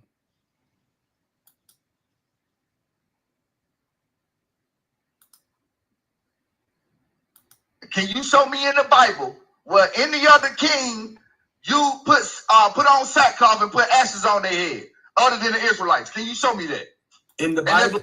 Yeah, I just actually showed that with Ezekiel 37. Actually, in the New Testament too, Tyre and Sidon, they're doing it. It's a practice that's all over the place. So hold on, let me get to this part right here. Hold on. Hey Garfield, real quick. So I just looked it up. So were we trying to identify who this king of Nineveh was? Because I just identified him as Adad Nerari III. Yeah, the issue is it's so vague in the Bible because Jonah says the king of Nineveh, and chronologically he's dated to the 8th century, and he's documented in 2 Kings with Jeroboam II, which is 790 to 740. So it's like a 50-year gap, and then we don't know. It didn't say that he prophesied at this time, but it makes sense that it's that time because that's the only king he's mentioned with. Exactly. He's not mentioned with another king because you're prophesying to another king. Other cultures that do it. I'm just trying to say to you, in the Bible, you're not going to find it. You're going to have to find it within that culture. Hold on, Jeremiah, relax, bro. Calm down. Let me finish. I'm saying to you, just like circumcision was done in Algeria, just like it was done all over Africa, it was done in Egypt, it was done all over. Everybody has circumcision, but Israelites have their own version of circumcision. So just because it's in the Bible don't mean it's only the people in the Bible that do it. That's the point I am making. Garfield, that's the point I am making. Okay, I understand. Unfortunately, you in the Israelite room on the Israelite platform, and we go by the Bible because we the Israelites. So if you can't show it in the Bible, nobody's asking you not to go by the Bible. I'm just saying Garfield, why would the Bible document Garfield? Hold up, Garfield. The same way that you say the Bible documented other kings and other nations, if it was other people yielded to sackcloth and ashes, the Bible would say it too. Yes. But bro, there are other cultures that use sackcloth and ashes. That is the same way the Bible showed that other people and other nations doing other stuff, they would show it if it was done. Yes, Garfield? My brother. Does the Bible show other cultures doing circumcision? Garfield, come on, bro. No, that's my point. My point, actually, they talk about Egypt, but I mean, Abraham goes in Israel. But the point I'm making. Yes, the answer is yes. You see other people outside of the nation of Israel getting circumcised inside of the Bible. Yes. but not everything that's outside the Bible is shown inside the Bible. The Bible is for Bible believers. The point that you was making is dishonorable because you see Ishmael getting circumcised, the people. So that's all I'm saying. Other people. But Ishmael is a root of Abraham, so that's meaning what? So that's what I'm saying. So but Abraham is not an Israelite. When you go back to the right, so you attributing circumcision to Israel, like Jeremiah is attributing sackcloth and ashes to Israel, does not make sense, and it's not equivalent. That's the point, because circumcision is not of the nation of Israel. Circumcision was from Abraham and the descendants of Abraham, and passed down to the chosen seed as well, which is the nation of Israel, which is why they had to hold to the custom as well. That's the point. So sackcloth and ashes is only for Israel? Hold on. Jeremiah's challenge for you is to show that concept inside of the Bible. That's the point. So you challenged him about circumcision of other nationalities or people being circumcised inside of the Bible. It was dispelled at the very beginning of circumcision. You would have to go into the Bible to demonstrate sackcloth and ashes for other nationalities. There's nothing wrong with that. If you're saying that it's done, hold on, wait. If you're saying that it was done, just show it in the Bible. It's a verse for it. We'll just read it, man. It's not. No, I can't. The book of the Bible is normally for Israelites. I don't think there's any reason for them to document what everybody does outside the Bible. That's a bad argument. But let me say this. The argument is really about the king of Nineveh. He's saying the king of Nineveh is an Israelite. And he has yet to prove that. He's saying because they use sackcloth and ashes, that means he's an Israelite. I am saying to him, other cultures, surrounding cultures, do that sackcloth and do that for mourning also. I'm saying to him, he has to prove that that person is an Israelite, and he can't prove it. It can't be a tradition to prove. That doesn't prove they're an Israelite. But you can't prove that he's not, is the point. He's not, because I could go outside the Bible and prove that the rulers of that time period and what the records of Israelites are in those cultures. You can't prove that neither. What do you mean I can't prove because it? You know it's so you're telling me that there was an Israelite king in Nineveh? What? Bro, come, are you serious right now, Panam? Garfield, I just showed you that Asarhaddon was second to the king and keeper of the signet. Daniel was a king. Mordecai was a king, bro. You can't deny that. Yes or no? Were there Israelite kings in those areas? Bro, you're talking about a different culture. You're talking. Hold on. You're talking. Hold on. Hold on. Let's slow down. Is it Abraham? Hold on, no. Let's slow down. Slow down.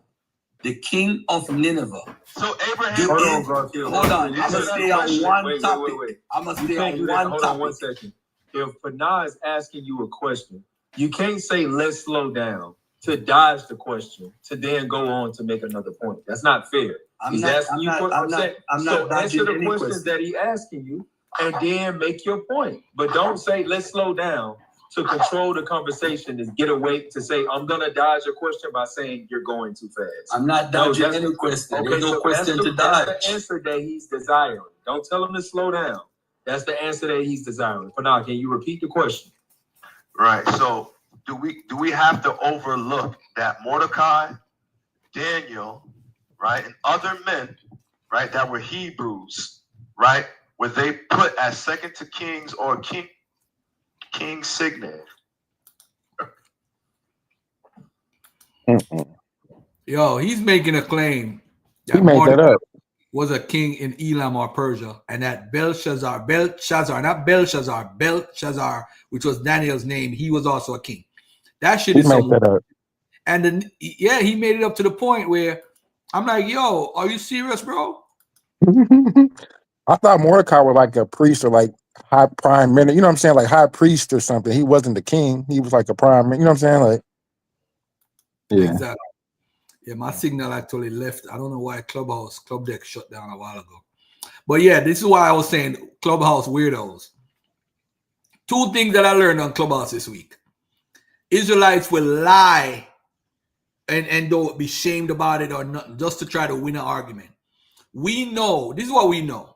We know the book of Tobit could not have been written before the book of Nahum, because the book of Nahum talks about the Assyrian sack of Thebes, which was around 663 BC, right? So we know it's written after that. once we know that it's written after that, we know Tobit is written during the time of well, that's probably during the time of Esarhaddon. So the time of Esarhaddon, when is he talking about going to Nineveh? Because that couldn't be the time when Jonah is talking about. Jonah is already gone. You know what I'm saying? But anyway, that is it. I'm gonna get out of here, man. I gotta go watch my basketball today. Anybody want to bring up a topic before I get out of here? No, I'm not. I'm good. I'm good. I do want to ask you this, Garfield, because I do be hearing you talk sometimes, right? Is it historically accurate to say that when these, I guess, these manuscripts or these certain scriptures are dated is when they were written? Because I be hearing you say this is when they were written. No, Okay, just making sure, because I be it be sounding like sometimes you be making it seem like, because for instance you said something was written at 400 BCE 400 450, I forgot which scripture it was, and I was like, well, that's the oldest finding manuscripts, but from my understanding these manuscripts are copies of copies, so to say that this is when it was written I thought would be kind of inaccurate. we don't know exactly when any book is written. Okay. We can estimate based off of what they're talking about. Like with Tobit couldn't have been written during the Assyrian exile. Yeah. But the thing is, because Tobit is mentioned in Nahum's prophecy, and Nahum was written between 663 and 612 BC. So we know that he wasn't writing during the time of the exile. So the whole argument with it, and then what happened is some manuscripts say that he says Jonah's name, and some manuscript says Nahum's name. So somebody's trying to trick us with the whole Tobit. That's why we should just throw Tobit out. Yeah, and he's saying that Shalmaneser is Sennacherib's father, which is not true historically. So if he lived during the time, he would have known that Sennacherib was Sargon's son. You understand what I'm saying? So he makes a lot of errors. That's a fact. All right, just making sure. Yeah, he indigenous black man saying that he said 158 years old. Yeah, that's crazy. See, that me personally, Garfield, and that's why I think we kind of get more of a better connection. I am more of a faith-based Israelite or a faith-based Christian, whatever your case may be. So when I'm here, I'm just here for a history lesson, and I love when you break down the history of it because it's interesting. So I do appreciate your time and your effort for sure, Garfield. Thank you. All right, peace and love. Yeah, Garfield. Mm-hmm. Yeah. So, what my question is more so, well, I guess it's kind of, or it's kind of like a topic question, more so about if anyone who is I don't know if anyone still on the panel is like a Hebrew Israelite. When it comes to the conversion aspect of it, is the Hebrew Israelite belief? I know there's different camps, but as far as like on a broader scale, is there belief that they are still under the old covenant, the Mosaic law, or because I know some believe in as far as New Testament and the New Covenant and Jesus being fulfillment of the old prophecies, but for those people, are they under the belief that there are still, because salvation is through keeping the covenant? So what is their basis as far as how are they going to, I guess, reach salvation? Is Can I it, answer that, Garfield? yeah, Since you closed. whoever want to answer. All right, so I look at the Hebrew Israelites is the same way I look at the Christians. There's 40,000 different denominations of Christianity, at least. Hold and on. it's just as many sects. Hold Hold up. I just want to know where you coming from. Are you a Hebrew Israelite or are you not? No, I'm not. Okay. I'm an anti-theist. All right. I'm against these religions. So they're no different than these Christians.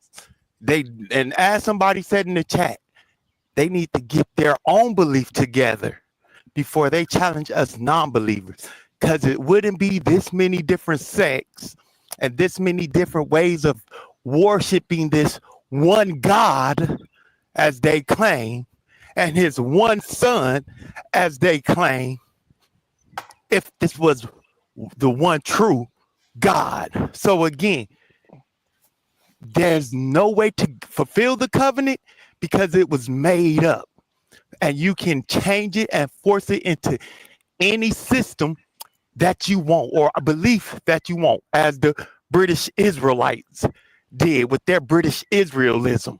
Oh, you kind of cut off. Yeah, So I understand that. I understand that, but I'm saying, is there it anyone really who answered the can question. give it? Can it someone did give answer it? the question. Can someone Clearly give it answered it. from a? Can someone give it from a Hebrew Israelite perspective? Like that's what that's the because I understand. Like There's no yeah, Hebrew on the panel. There's only a Christian and non-religious people on the panel. Well, the Israelites, most Israelites do believe in only the Old Testament. There are like Elder Yara is one of the Israelite. Elder Yara is an Israelite who was a messianic Jew or messianic Israelite, whatever you want to call it. So he believes that Jesus is the Messiah. He doesn't believe that Jesus is well, I don't know if he believes that Jesus is the Son of God, but I don't think most messianic Jews or Israelites believe that Jesus was the Son of God or Jesus was God, and that's what Christians mostly believe. So that's pretty much the difference between the two. So again, as I clearly was saying, before these Christians and these wanna-Brulites challenge us non-believers, they don't even know what they believe about the book that they adopted and stand on. But they want to challenge non-believers as if there's 40,000 different sects of Christianity, and I don't know how many different sects of SECTS. For those who might hear the lisp, it's as many sects of Hebrew Israelism popping up all over the place every day. Got a new one every day somewhere, preaching something different. So if you want to fulfill the covenant, make it up and fulfill the covenant. Yeah. So to the Christian person how can it be a difference between the Son of God and the Messiah? He made it up. No, I get that. I get that from that perspective. I'm asking from the bro, we Christian get it, bro. Yeah, I'm saying how is that a difference? It's supposed to be the same thing. The Messiah It's who you believe it is. That's the difference. Who you believe the Son of Man or the Messiah is. See, there's some people that, man, I don't know if you ever heard of it. There's a guy named Judah Nas. He's a YouTuber on here. He be saying that Onias III is the actual Messiah. Like it's just who you believe the Messiah is. That's the difference. Okay, see, and when it comes to that, and that's where I'm kind of trying to get to, because me, I don't believe in it, but I'm open-minded to understanding what people are coming from. So, and I think that when we just say, when there's no real order as far as like to differentiate, and then it just becomes, well, what do you believe in? That's why there's always going to be the segregation and the division. You know, because the whole thing about the covenant is supposed to unify, but there's not going to be unification if people can't even agree on if the prophecy is fulfilled or not, or if this person, Jesus of Nazareth, the historical figure, was the quote unquote Messiah. To me, that's a legend.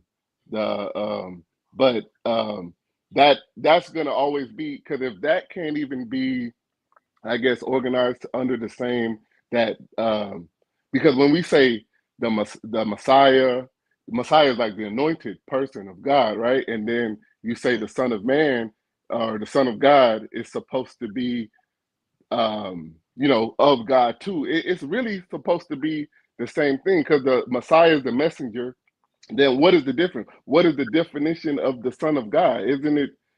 It's the same. Supposed to be the same thing, the same entity. Same thing as what, or same entity as what? The same entity as far as who is supposed to be the quote unquote savior of Israel. You see, Obi, this is where Judah. This is where the wordplay allows them to hold on to the nonsense, because now you have to differentiate the Son of Man, as he tried to do with Judah Spaz and calling him who want to call him Onias, Judah Trash. If you listen to Judah Trash, that's the reason why you will never go anywhere. You will continue believing in these mythological gods. As I said it to these dudes in this back chat earlier, we no longer believe that Zeus is sitting in the clouds hurling lightning bolts. So why do we believe that Yahweh is causing earthquakes? What is wrong with y'all? If it's Greek mythology, why can't this be Hebrew mythology that we want to accept? Y'all don't want to accept no African mythology. Y'all call African mythology paganism, devil worship. But y'all sit up here accepting You're arguing Hebrew against people that are not mythology. on the panel, brother. Bro. You're arguing against people that are not on the panel. Keon, you're a Roman Christian. If it wasn't for Constantine in And 312 AD, I don't care about the you white wouldn't man even. argument. I could care less. This ain't no white man's argument. You I'm are. telling You said you, Roman because of white people. bro. Hey, no, I Act like I didn't. never heard these arguments. No, I didn't. I'm talking about Hellenism. You want to call them What's white? wrong with Hellenism? I did. If I wanted to say white, I would have said white. What's wrong with Hellenism? I use the word because I'm being specific about a time frame. Okay. What's wrong with the Angry Hellenism because I'm time talking frame? history. Don't get angry about the history that I'm bringing. Learn it. I'm just asking. Get out of belief. Hey, bro. Xavier, it's not that serious, bro. He ain't on No, that. no, it's really not. He's interrupted me, Garfield. I was making a point and he interrupted me. Xavier. All right. He interrupted me. Finish your point. So all I was saying was, all we have to do is stop accepting and actually look for the information that Garfield and others has put out, and these arguments wouldn't be made. I would still believe in my religion, rather if Garfield proved through history or not. Like that's not irrelevant. Yeah, that's what we have to, because you see, trying to attack it from that standpoint, if someone truly believes in it, that is not going to change their mind. So for me, I think it's better just trying to understand where they're coming from and meet it at that point, because I believe in a flying spaghetti monster. Well, that's on you. That's on you. Okay, cool. I know people that believe in pink elephants. Can you disprove the flying? Can you disprove the flying spaghetti monster? But you'd have to have a story, whatever that story is. I can make it up right now. Yeah, because you're making it seem like we're just believing in it because it's just made up and white people gave it to us. It is. Believe in it. It is made up. Hold on, it is made up, just like all the gods. Okay, rather it's made up or not, I'm so happy that you're so smart to realize that a man can't actually walk on water. Good job, Sabio. You're so smart. I'm glad that you can read. That's great. I'm glad you can too. Though, Genius. Okay, I'm glad that you're glad. We're all glad. But at the end of the day, you can't sit up here and say that because of some historical event, this is why you shouldn't believe in it when it wasn't introduced to me in that way in the first place. You think that I was just sitting down in a building and somebody just told me that that Melchizedek was a real person and this is why you should believe in the Bible? No, brother. I've seen other things that happen. I've seen people's lives change. I'm in a community myself that I'm gladly a part of. It's not just because of what's written in the book. It's the efforts and the results of the book that people read. I've seen people's lives change from Hinduism too, and that's older than Yahweh worship. You should be a Hinduist. We all should be Hinduists. It's 12,000 years old. Hey, y'all messing up the whole show, man. Come on, man. Actually, it's getting kind of excited. Did all of that, man. Calm down, man. It ain't that serious. Hey, listen, family. Thank you guys for tuning in. Hebrew Israelism is dying. It's dying a slow death.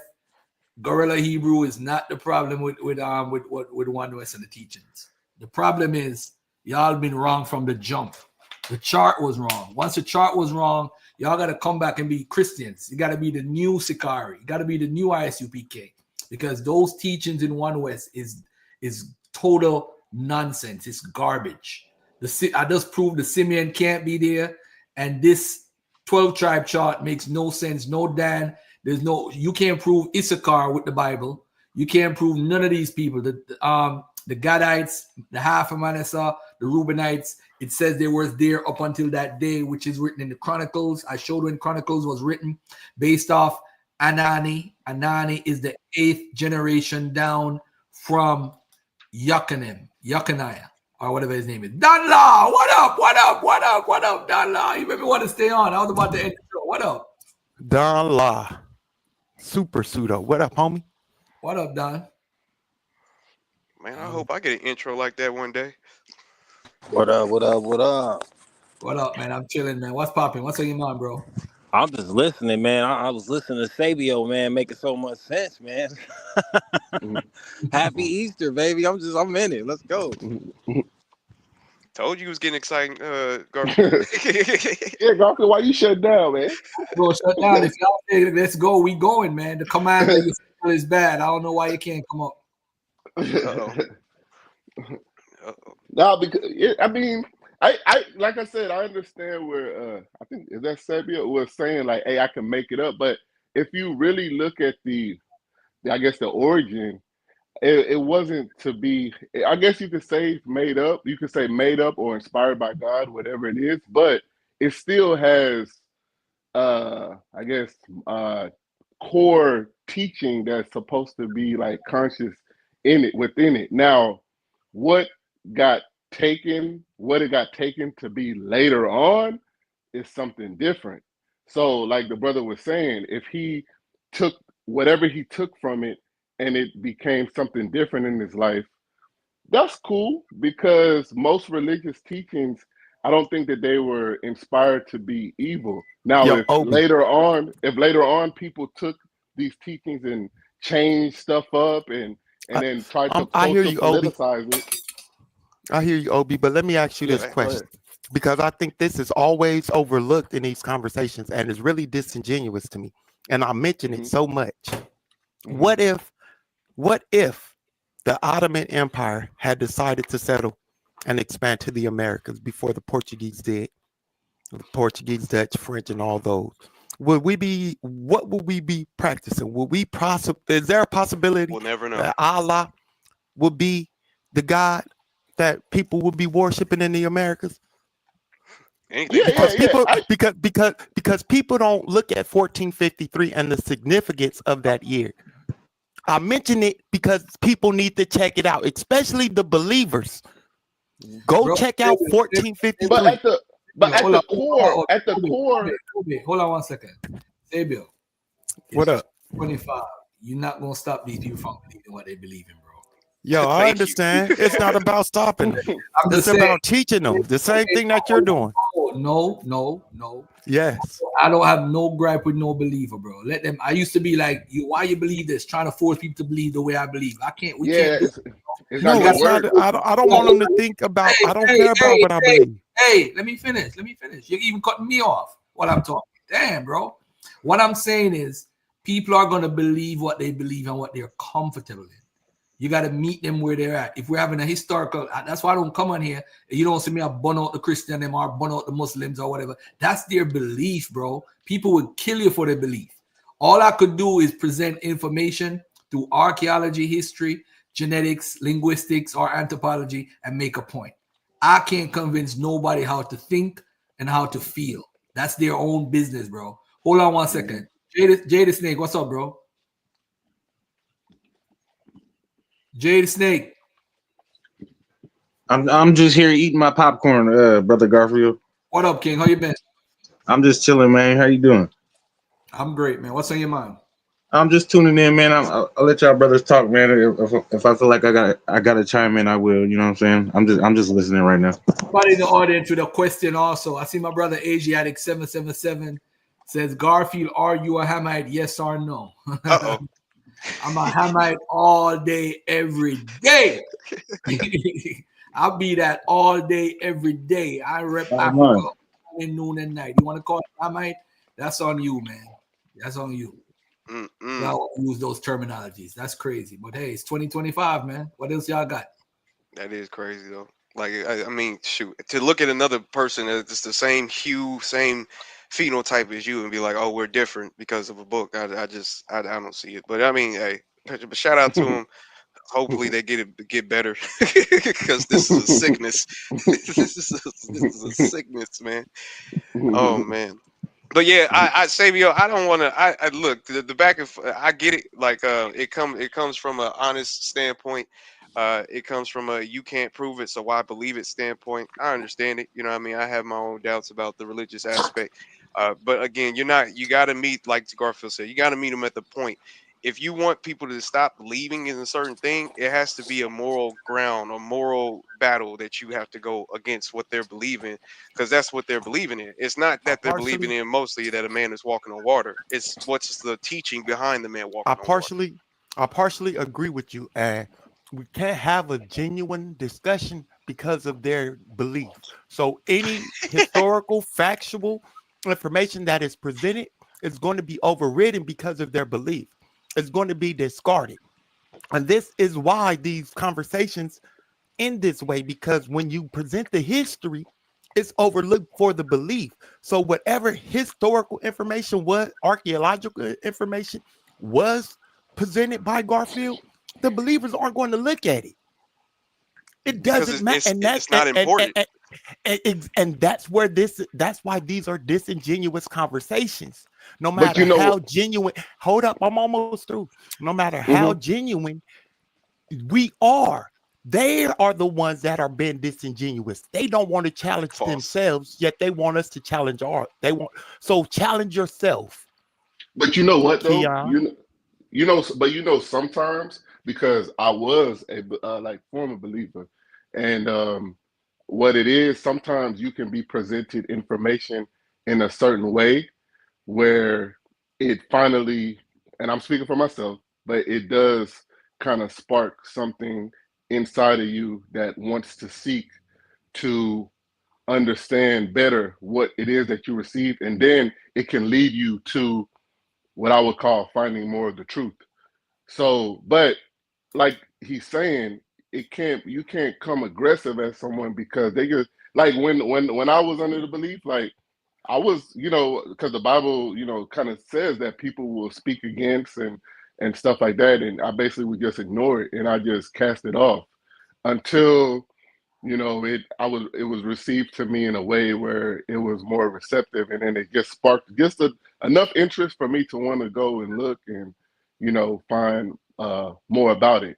So because it's like and I know sometimes we get passionate about what we believe in, and it leads to like raising voices and yelling, but that ain't really gonna if you're trying to quote unquote, let's say, lead someone to the light, it ain't gonna follow you in that aggressive manner because they already have a strong belief in, like he's saying, what his religion has done for him. He said it's beyond what the scripture is written. He's saying it's more, I guess, saying it's more internal. So that's all the way I would look at it. And me personally, I try to find out what people. And let me say this. Hold on, Samuel. Hold on. Hey, my bro, Quantum Vibes. There you go. I got the Israelites. Those are the Israelites. Leave it in the... Ah, man. Those are the Israelites, family, that the black women of America come from. The black women of America say they come from these Israelite women and men. And I just wanted to zoom in on them being taken to Assyria, and so we could go from there. All right? Yeah. You so wrong, Garfield. I just wanted to big up. Shout out to Kwame. Big up yourself, brother. Yo, that's look at that Issachar nose. Look at that 12 tribes. The Issachar nose. Wow. Wow.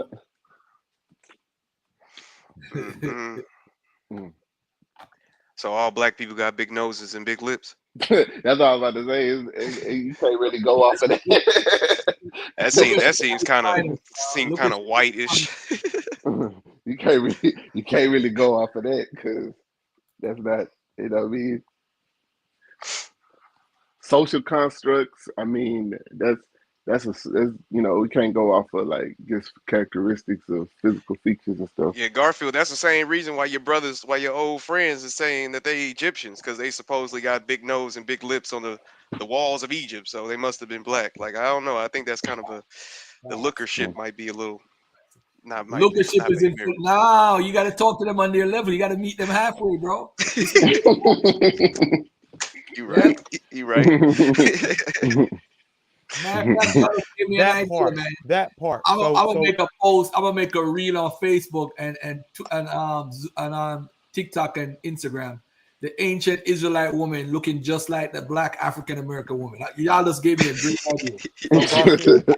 So Garfield, when I make fun of Jabari talking to mummies and shit, am I being any different or treating them any different than I do Hebrews and Christians? Them people is crazy, bro. They're crazy. He heard a mummy talk in English. When did the mummy learn English? Oh, he said that? He said what? That's a crazy. I am here with you. Yeah. What? When did the mummy learn English? But because he has a belief, I have to play in that field. So I got to play in the field with y'all too, right? Yeah. So well, no, you just got to understand your audience. It's unbalanced. It's unbalanced because we. No, you just got to understand your audience, brother. Hey, listen. I'm telling you why it's unbalanced because we have to bring factual evidence, and y'all can make up weird shit and say it, and then we got to play with that shit. We got to give y'all the field to run with y'all. I heard a mummy speak English. What, nigga? Yeah, but you're using the most egregious examples. Like for me, I mean, if you were talking to Jabari, that would make sense. But you talking to me about how you believe in a man walking on water, that doesn't make sense. Hold on, brother. Brother, hold it. Come on, man. I mean, I know you older than 30. You got to calm down. But like I'm saying, again, you coming to me and saying, oh, you believe in a man walking on water. That's not going to work for me, brother. You coming to me and saying, oh, you believe that you're a bloodline lineage when the territories doesn't even make sense. That wouldn't work for me. It's just about the audience and the person you're talking to. It's just as simple. You know what? You made a good point. So let me ask you this then. So it sounds like you saying you're not so caught up into the actual literal. Yeah. So do you believe do you believe that the Jesus in the Bible you believe it's symbolic of something else? I'm a Christian because I follow the teachings of Christ. Oh, go ahead. That's why I believe I'm a Christian. I'm a Christian because I follow the teachings of Christ. If you want to go deeper and say that you actually believe that he resurrected on the third day and things of that nature, I don't knock you for that. But personally, I'm a Christian because the teachings of Christ. That's what I okay. So you're not. Oh, man, you again. You probably the first Christian I heard say that. So you're not really into the Paul. So you're not into that Jesus died for your salvation and all that, and you're just more so the teachings in his life that he taught. That's what connects with you. That's a fact. Because at the end of the day, I think that people get too caught up. Like for instance, a good example, right? For instance, in our last presidential race, right? Y'all remember the supposed they're eating dogs, they're eating cats story that they was trying to run. So supposedly JD Vance, right, which is our vice president now, the man literally sat up here and said, well, even if the story of them eating dogs and eating cats isn't true, the message that's being pushed behind the story of eating dogs and eating cats is what's more important. So he was basically saying that even though they was lying, the purpose of them pushing that immigrants are in our I guess in our neighborhoods, messing up our neighborhoods, is more important, that the lie just doesn't matter to him. And that's kind of how I feel like. I feel like people use advertisements, use such things as people walking on water, use these mythical things to push hold on, brother. Because you're just sad. You're just a sad case to push the narrative that is most important and to push the actual teaching. And that's what I think. So the lie doesn't matter. Yes, so the lie doesn't matter, in other words. Sure, brother. That's what you want to say. What's your question, brother? That's what you just said. Okay, that's what I said. Okay. You said you adhere to Jesus' teaching. Do you call women dogs too? Jesus called women dogs? Yes, the Samaritan woman. In what context? The Samaritan woman. Why? The Samaritan woman. Why? She came to Jesus and said, Lord, help me. My daughter is being demon possessed. Jesus didn't answer her. Then when his disciples like, yo, get this lady away. She keep crying. And Jesus told her, I only came for the lost sheep of Israel, or the lost tribe, the lost 10 tribes. He then tell her it's not good to feed dogs, to take bread off the table and feed it to dogs. So I wanted to know, do you hold to the same position that Jesus do, calling women dogs, calling women beasts? I feel like there's a lot of context missing, but Damn. again, I knew it. if it was according to if that's the case, and Jesus actually called the woman a dog, I'm gonna assume it's just because she was a Sumerian woman. I mean, they were very nationalistic back in the day. So if you wasn't representing God, I mean, hey, it is what it is. Samaritans are Jews, though. So you hold to that teaching that if somebody don't hold to your specific belief, that you should call people derogatory terms like dogs or bitches or them type of phrases that Jesus used I in mean, I'm Matthew not gonna 15. call you a derogatory term, but I'm not gonna acknowledge you as somebody who has the truth. I don't know about All derogatory right, terms, but if a man today was calling women bitches and say, I'm not gonna help you because you don't come from my background or you don't adhere to my teaching, should that be a person we should follow today's time? if a man said that he wouldn't help a woman because she doesn't believe in his teachings, Yeah. I mean, no, you shouldn't follow him because that's not a Christian way. That's not what we do as So why Christians. should but why should we follow Jesus? This is what Jesus is teaching. You can open up Matthew 15, and this is what Jesus is teaching. But it said this is what Jesus said. Why should we do what again? Why should we follow Jesus if we're not even Israelites and he's calling other people dogs? So why should black people follow a man that's xenophobic, racist, and say derogatory terms to people? Wait a minute. How is he xenophobic and racist now? I just How See, gave he you? I just came for gave the Israelites. Wait a minute. He I came for just the gave you the Israelites. Jesus I just just told gave you you who the he came context. for. Well, you becoming an Israelite is not dependent on your lineage. It depends on Oh, if you follow shit. the word of God. So anyone can What? become an Israelite. No, Oh, no, no, shit. no. Yeah, that You well, see, you I see, didn't know you that see, before, Obi, but I know that's what the elder that the one that this was is the on was problem. saying. I didn't know that before. I thought it was a lineage thing. No, Yo, that's Obi. the You see, Hebrew Israelite this is doctrine. the That's problem wrong. that I have with because it's too flexible. Anybody can just join in and join out and do what they want to do. You can make up your own belief and scope it to how you Because want to live I and don't what think you I don't think think. the Old That's what What Testament I'm people are taught saying, that. doing. I don't what think I'm the Old saying is That's Testament what taught Jesus. people are that. That's not doing. what we're doing. That's just your What I'm That is saying is world. exactly Jesus. what y'all Jesus is doing. no. Sure, What I'm brother. saying is Jesus is no different than any rapper today calling women dogs Yeah, or because calling. I don't know. Sometimes Yeah, but Jesus was just going around calling women B words back in the day. Yeah, for sure, brother. See, this is the problem. If you're gonna have an argument, let's at least have a genuine argument. First of all, you don't even know the context of He that did say scripture. You just the brought it women. up because you heard somebody else say it, and I'm pretty sure you're just regurgitating it because you thought it sounded good. If we I actually gave brought you up the the. I scripture, I'm read it. pretty sure it would not say in the He same read it from the vein either. Bible. He I read No, it read he it from from the the didn't. Bible. Bible. This is No, not. he This is didn't. not. He gave us an abstract of He what he read thinks it it from says. the Bible. I could read it. Okay, what's the verse? I have a What's the King book James chapter verse? Bible in front of What's me. the book chapter verse? Matthew Matthew 15. 15, 21 to 28. Matthew 15, 21 to 28. And just to make sure, you said you just read that word for word. Yes, he Yes. just read it. Y'all Apparently, lie you weren't so paying quickly. attention. Y'all lie so quickly. He didn't read it word for word, sir. But Oh, okay. wow. Matthew He 15, read you it said? straight out of Matthew Yeah. 15. He Matthew definitely gave 15. us a breakdown, but okay. Oh, he That's what you read it. call reading. If a breakdown is Oh, my reading, then I goodness. guess. He read it, bro. So Matthew 15, and what again? You said 20. But 20. and behold, I'm going to read it from 22. I'm going to start at woman of Canaan, Syrophoenician. That's what it says in the African Heritage Topical Study Okay, Bible so it that wasn't I even a have. Samaria, it was a Canaanite. Hey, Okay. All right. But he read it and though. behold, a woman of Canaan came out of the same coast and cried unto him, saying, have mercy on me, O Lord, thou son of David. My daughter is grievously vexed with a devil. He read it. He read a different version, but he Okay, read and it. then but he answered But her he not a answered her word, not a and his word, and his disciples disciples came and saying, besought send him, her saying, away, for she cried he laughing read at us. all that. Okay. But he answered and said, I am Okay. not sent but unto the lost sheep of the house of Israel. Okay. Then So where did came he call? she and Okay, then worshipped him, where does he saying, call Lord, her? help me. But he answered and said, it is not meet to take the children's bread and cast it to dogs. He read all that. Apparently, you weren't listening.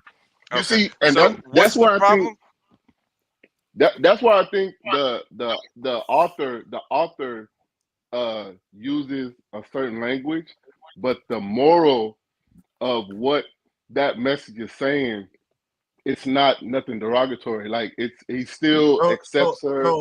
So if if We do it all the time in regular you're trying life. to justify. Yeah, this is what I'm You're saying. trying Like to you making it seem like people not messing with other people because they don't believe in the same thing is something that's just, I guess, No, I'm towards the saying Bible. because you're What are you saying talking that about? this guy's supposed to be a beacon of truth that we should all follow, and he's sinless. So I'm saying, what's the difference between Jesus and a pimp calling women bitches? Well, So Like, what is the then, he's not difference? calling women if you want to bees. He's continue, not Wait, if you calling wait, want women to what? bees. continue, That's why. What's a female dog? What's a female dog? A bee? Yeah. Eh, So Okay. what's the Yeah, but difference? He's not and she calling said, them men "Truth, use. Lord, yet bees. the dogs eat of the crumbs But which fall from their master's table." And You said that he called verse her a 27, bee. When did he call her a bee? and He's because saying he's that the talking directly Sumerians to her. are in this. Supposedly he read it, but it's actually the Canaanites. But you said Sumerians, so let's go ahead and actually establish that because Sabio over here was crying, talking about how he read it supposedly, but yet he got So she's a the Samaritan nation woman. where he came from. But anyway, but besides that, Sabio, right?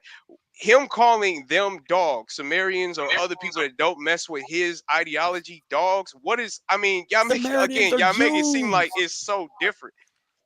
yeah, Samaritans are Israelites, though. What is you talking about? Okay, these aren't Sumerians. These are Canaanites. Canaanites are Israelites. What are you talking about? You said Sumerians, so are Sumerians Canaanites? Yes. This man don't know it. You see, brother. that's what's wrong with Oh, my Garfield. brother. Just was teaching you this. He just said, if I'm not repeating what Garfield said earlier in this show, you're the one who haven't been listening. All right, brother. Canaanites are Israelites. Israelites are Canaanites. Yeah, but remember, not all Canaanites are Israelites. Israel came out of Canaan. I'm just saying, I don't think that's a man that any black man should follow, especially if he's teaching that. Oh, so you a kumbaya? We should just get together and hold hands, rather we disagree or not, huh? We should just have a nation together of people who don't disagree No, with each other, huh? what I'm saying is Jesus verbatim said he came for Jews, not black people. That's what he said. I didn't say that. What do you That's what do you mean? Jewish is not a color. What are you talking about? Oh shit. Judaism is not a color, nor is it a race. Not a color. Are the African Americans? Are the African Americans the 10 little tribes? African Americans are African Americans. There's nothing to do with 12 tribes of Israel. Okay, then we are not the Lord's 10 tribes that Jesus said he came to bingo come for. That's what That's a fact, not brother. the house Again, of this is Israel. why I kept He on said telling he y'all only need to came know for your them. audience For the because I house don't of believe that. Israel. That's a fact. And to put into so you context, can believe what you want to believe. So to put into No, I just don't believe in the same thing Israelites just do. like I could believe that there's a flying spaghetti monster that created everything, and now it's sitting outside of space and time and everything, and you can't say Well, this then flying go pray to spaghetti your monster flying is not spaghetti there. monster, brother. If But that's you, what you want hey, to but do, I mean, who cares? Like you're making a Sabio, crazy you know argument. what you can do with that though? If you took that and you created a story that actually builds an origin for this time that you're living in, and it has conscious and it has conscious teachings in it, you wouldn't be wrong. You wouldn't be wrong because it wouldn't be. You wouldn't. Good story.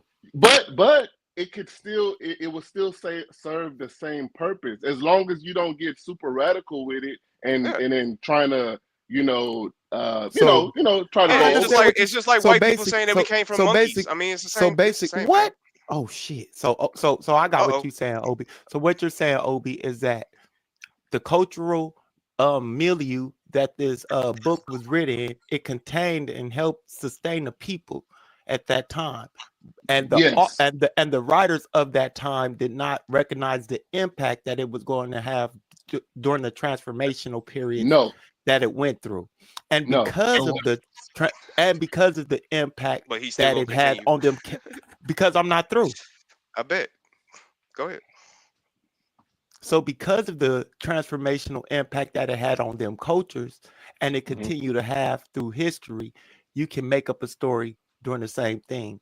If you want it to be creative, it's all about how you make up your story, brother, and get 2.5 billion people to follow you, just like Christianity. Then we can actually probably have a conversation. But until then, brother, I could care less about your flying spaghetti monster. Like you're trying to make an argument, Yahweh, nigga. And again, I never said that you had to. I never said that you had to, brother. I'm glad that you care about whatever you want to. About it. Yeah, because you gotta because if you look at the ancient religious teaching, like the ancient religious stuff, there wasn't really a political aspect. As we evolved over time, religious texts got incorporated also with socio-political stuff too. So you got to look at that as well. And yes, like I said earlier, we can say it's made up or inspired by God, whatever it is, but you got to understand the people who wrote it at their time, they're incorporating it how it's going to be for that time. Now I don't understand why humankind has held on to old teachings and haven't created new ones. No, but why isn't there new ones? Why isn't they there do new democracy, capitalism? These are all evolutions of that same thought. Like, I mean, what are you talking about? But they're not worshipped. The Bill of Rights, glorified. the amendments, like that's it's not because of glorification, but it still is an evolution of thinking of how we should govern ourselves and how we should take care of ourselves. There is no God aspect. There is no God, like the law, Okay, that's what I mean. There should be, because that's where the confusion is going to be. Because right now we're in 2025. We're trying to incorporate. I feel like the people. confusion, right? Hold on. Let me explain this. We have people right now. There's groups that are still trying to, or claim that they are still upholding laws of an old covenant from an old time in a foreign place. Y'all using the most egregious examples and being like, this is the whole entire group of individuals. Yes, you are. They're not egregious. You're using somebody who literally believes in everything when that's not the most of us. It's just that simple. No, they're not egregious at all. The example he just said is egregious. Like, rather than you saying what I'm saying is not egregious, you're clearly lying when you're saying the example. In the Bible, though, in the actual Bible, we see what your understanding of it, Keon. That's not what the Bible actually says, though. That's your personal understanding. The Bible, which is like what about upholding the laws and being removed from Israel, and that salvation being for Israel, that's in the text. That's in the text. What is okay? That's what you okay. First of all, y'all got to get this Israelite. First, you're not fighting an Israelite. First of all, let's stop this. I know I'm fighting the Christian. Okay, brother, if you get it, okay, you get it. I didn't need your confirmation of you understanding what I'm saying. You could just let me talk. Okay, first of all, we gotta get this Israelite. Oh, this is what it says in the book, you really brother. Don't want the Israelites lie. Not and I hate to say this to my brothers, but they literally will lie. They will literally say that something says something. Can I just get done, bro? I do not interrupt y'all, bro. Y'all are too damn old to be interrupting people this much, man. You interrupt people all the time. Damn, man. Anyway, at the end of the day, the Israelites will lie to you in your face. They will read you a certain scripture in the book and it says something else, or interpret that it says something else, and it clearly doesn't say that. So we got to get off that. For some reason, their doctrine is what it says. It's not. It's not, brother. I promise you. So Keon, do you know on the other side of that argument, from a Jewish or Israelite aspect, they say the same thing about Christian. They say Christian are misinterpreting. They're saying that, and it's going back to the covenant. Because that is really one what of the, I say. the You can read in scripture. That's the difference. What I say, you can literally read in scripture. Oh shit! Now it's all, and what they say you can read in the scripture too. You see? But the law, like what? Argument. Like what? You can like read. What? It's a circular argument. Prove it. Prove it. No, you can't just say it's a circular argument. That you're not supposed to. What do they say that's in the Bible? Prove it. Prove it. That you're not at this point, you just be talking. I want you to prove it. Prove what you be saying. Because at this point, you just want to talk. Most of the Israelites hold that Jesus only came for the Israelites, and you just read it yourself. And I agree with that. That's not something I what disagree. Are you talking? Oh shit! Because Jesus, again, so he's a Paulinist. Oh my he's God, a Paulinist, y'all. Jesus came for black people to save the world. When Israelites are not just black people. Like, why do you keep bringing up black people? We're having a religious conversation. Hey, stop for a minute. All right, it's 4 hours. I'm gonna stop right there because I gotta clip this show up. But hey, peace and love to everybody, man. Thank you guys for joining. Much love, much respect. And we out of here, man. Peace and love. And I'll see y'all next week. Over and out. Best-selling author, Brother Garfield. 12 Tribe Chart. We deal with it some more next week. All right. Peace. I appreciate y'all for tuning in. And tell a friend to tell a friend, man. Best church in town.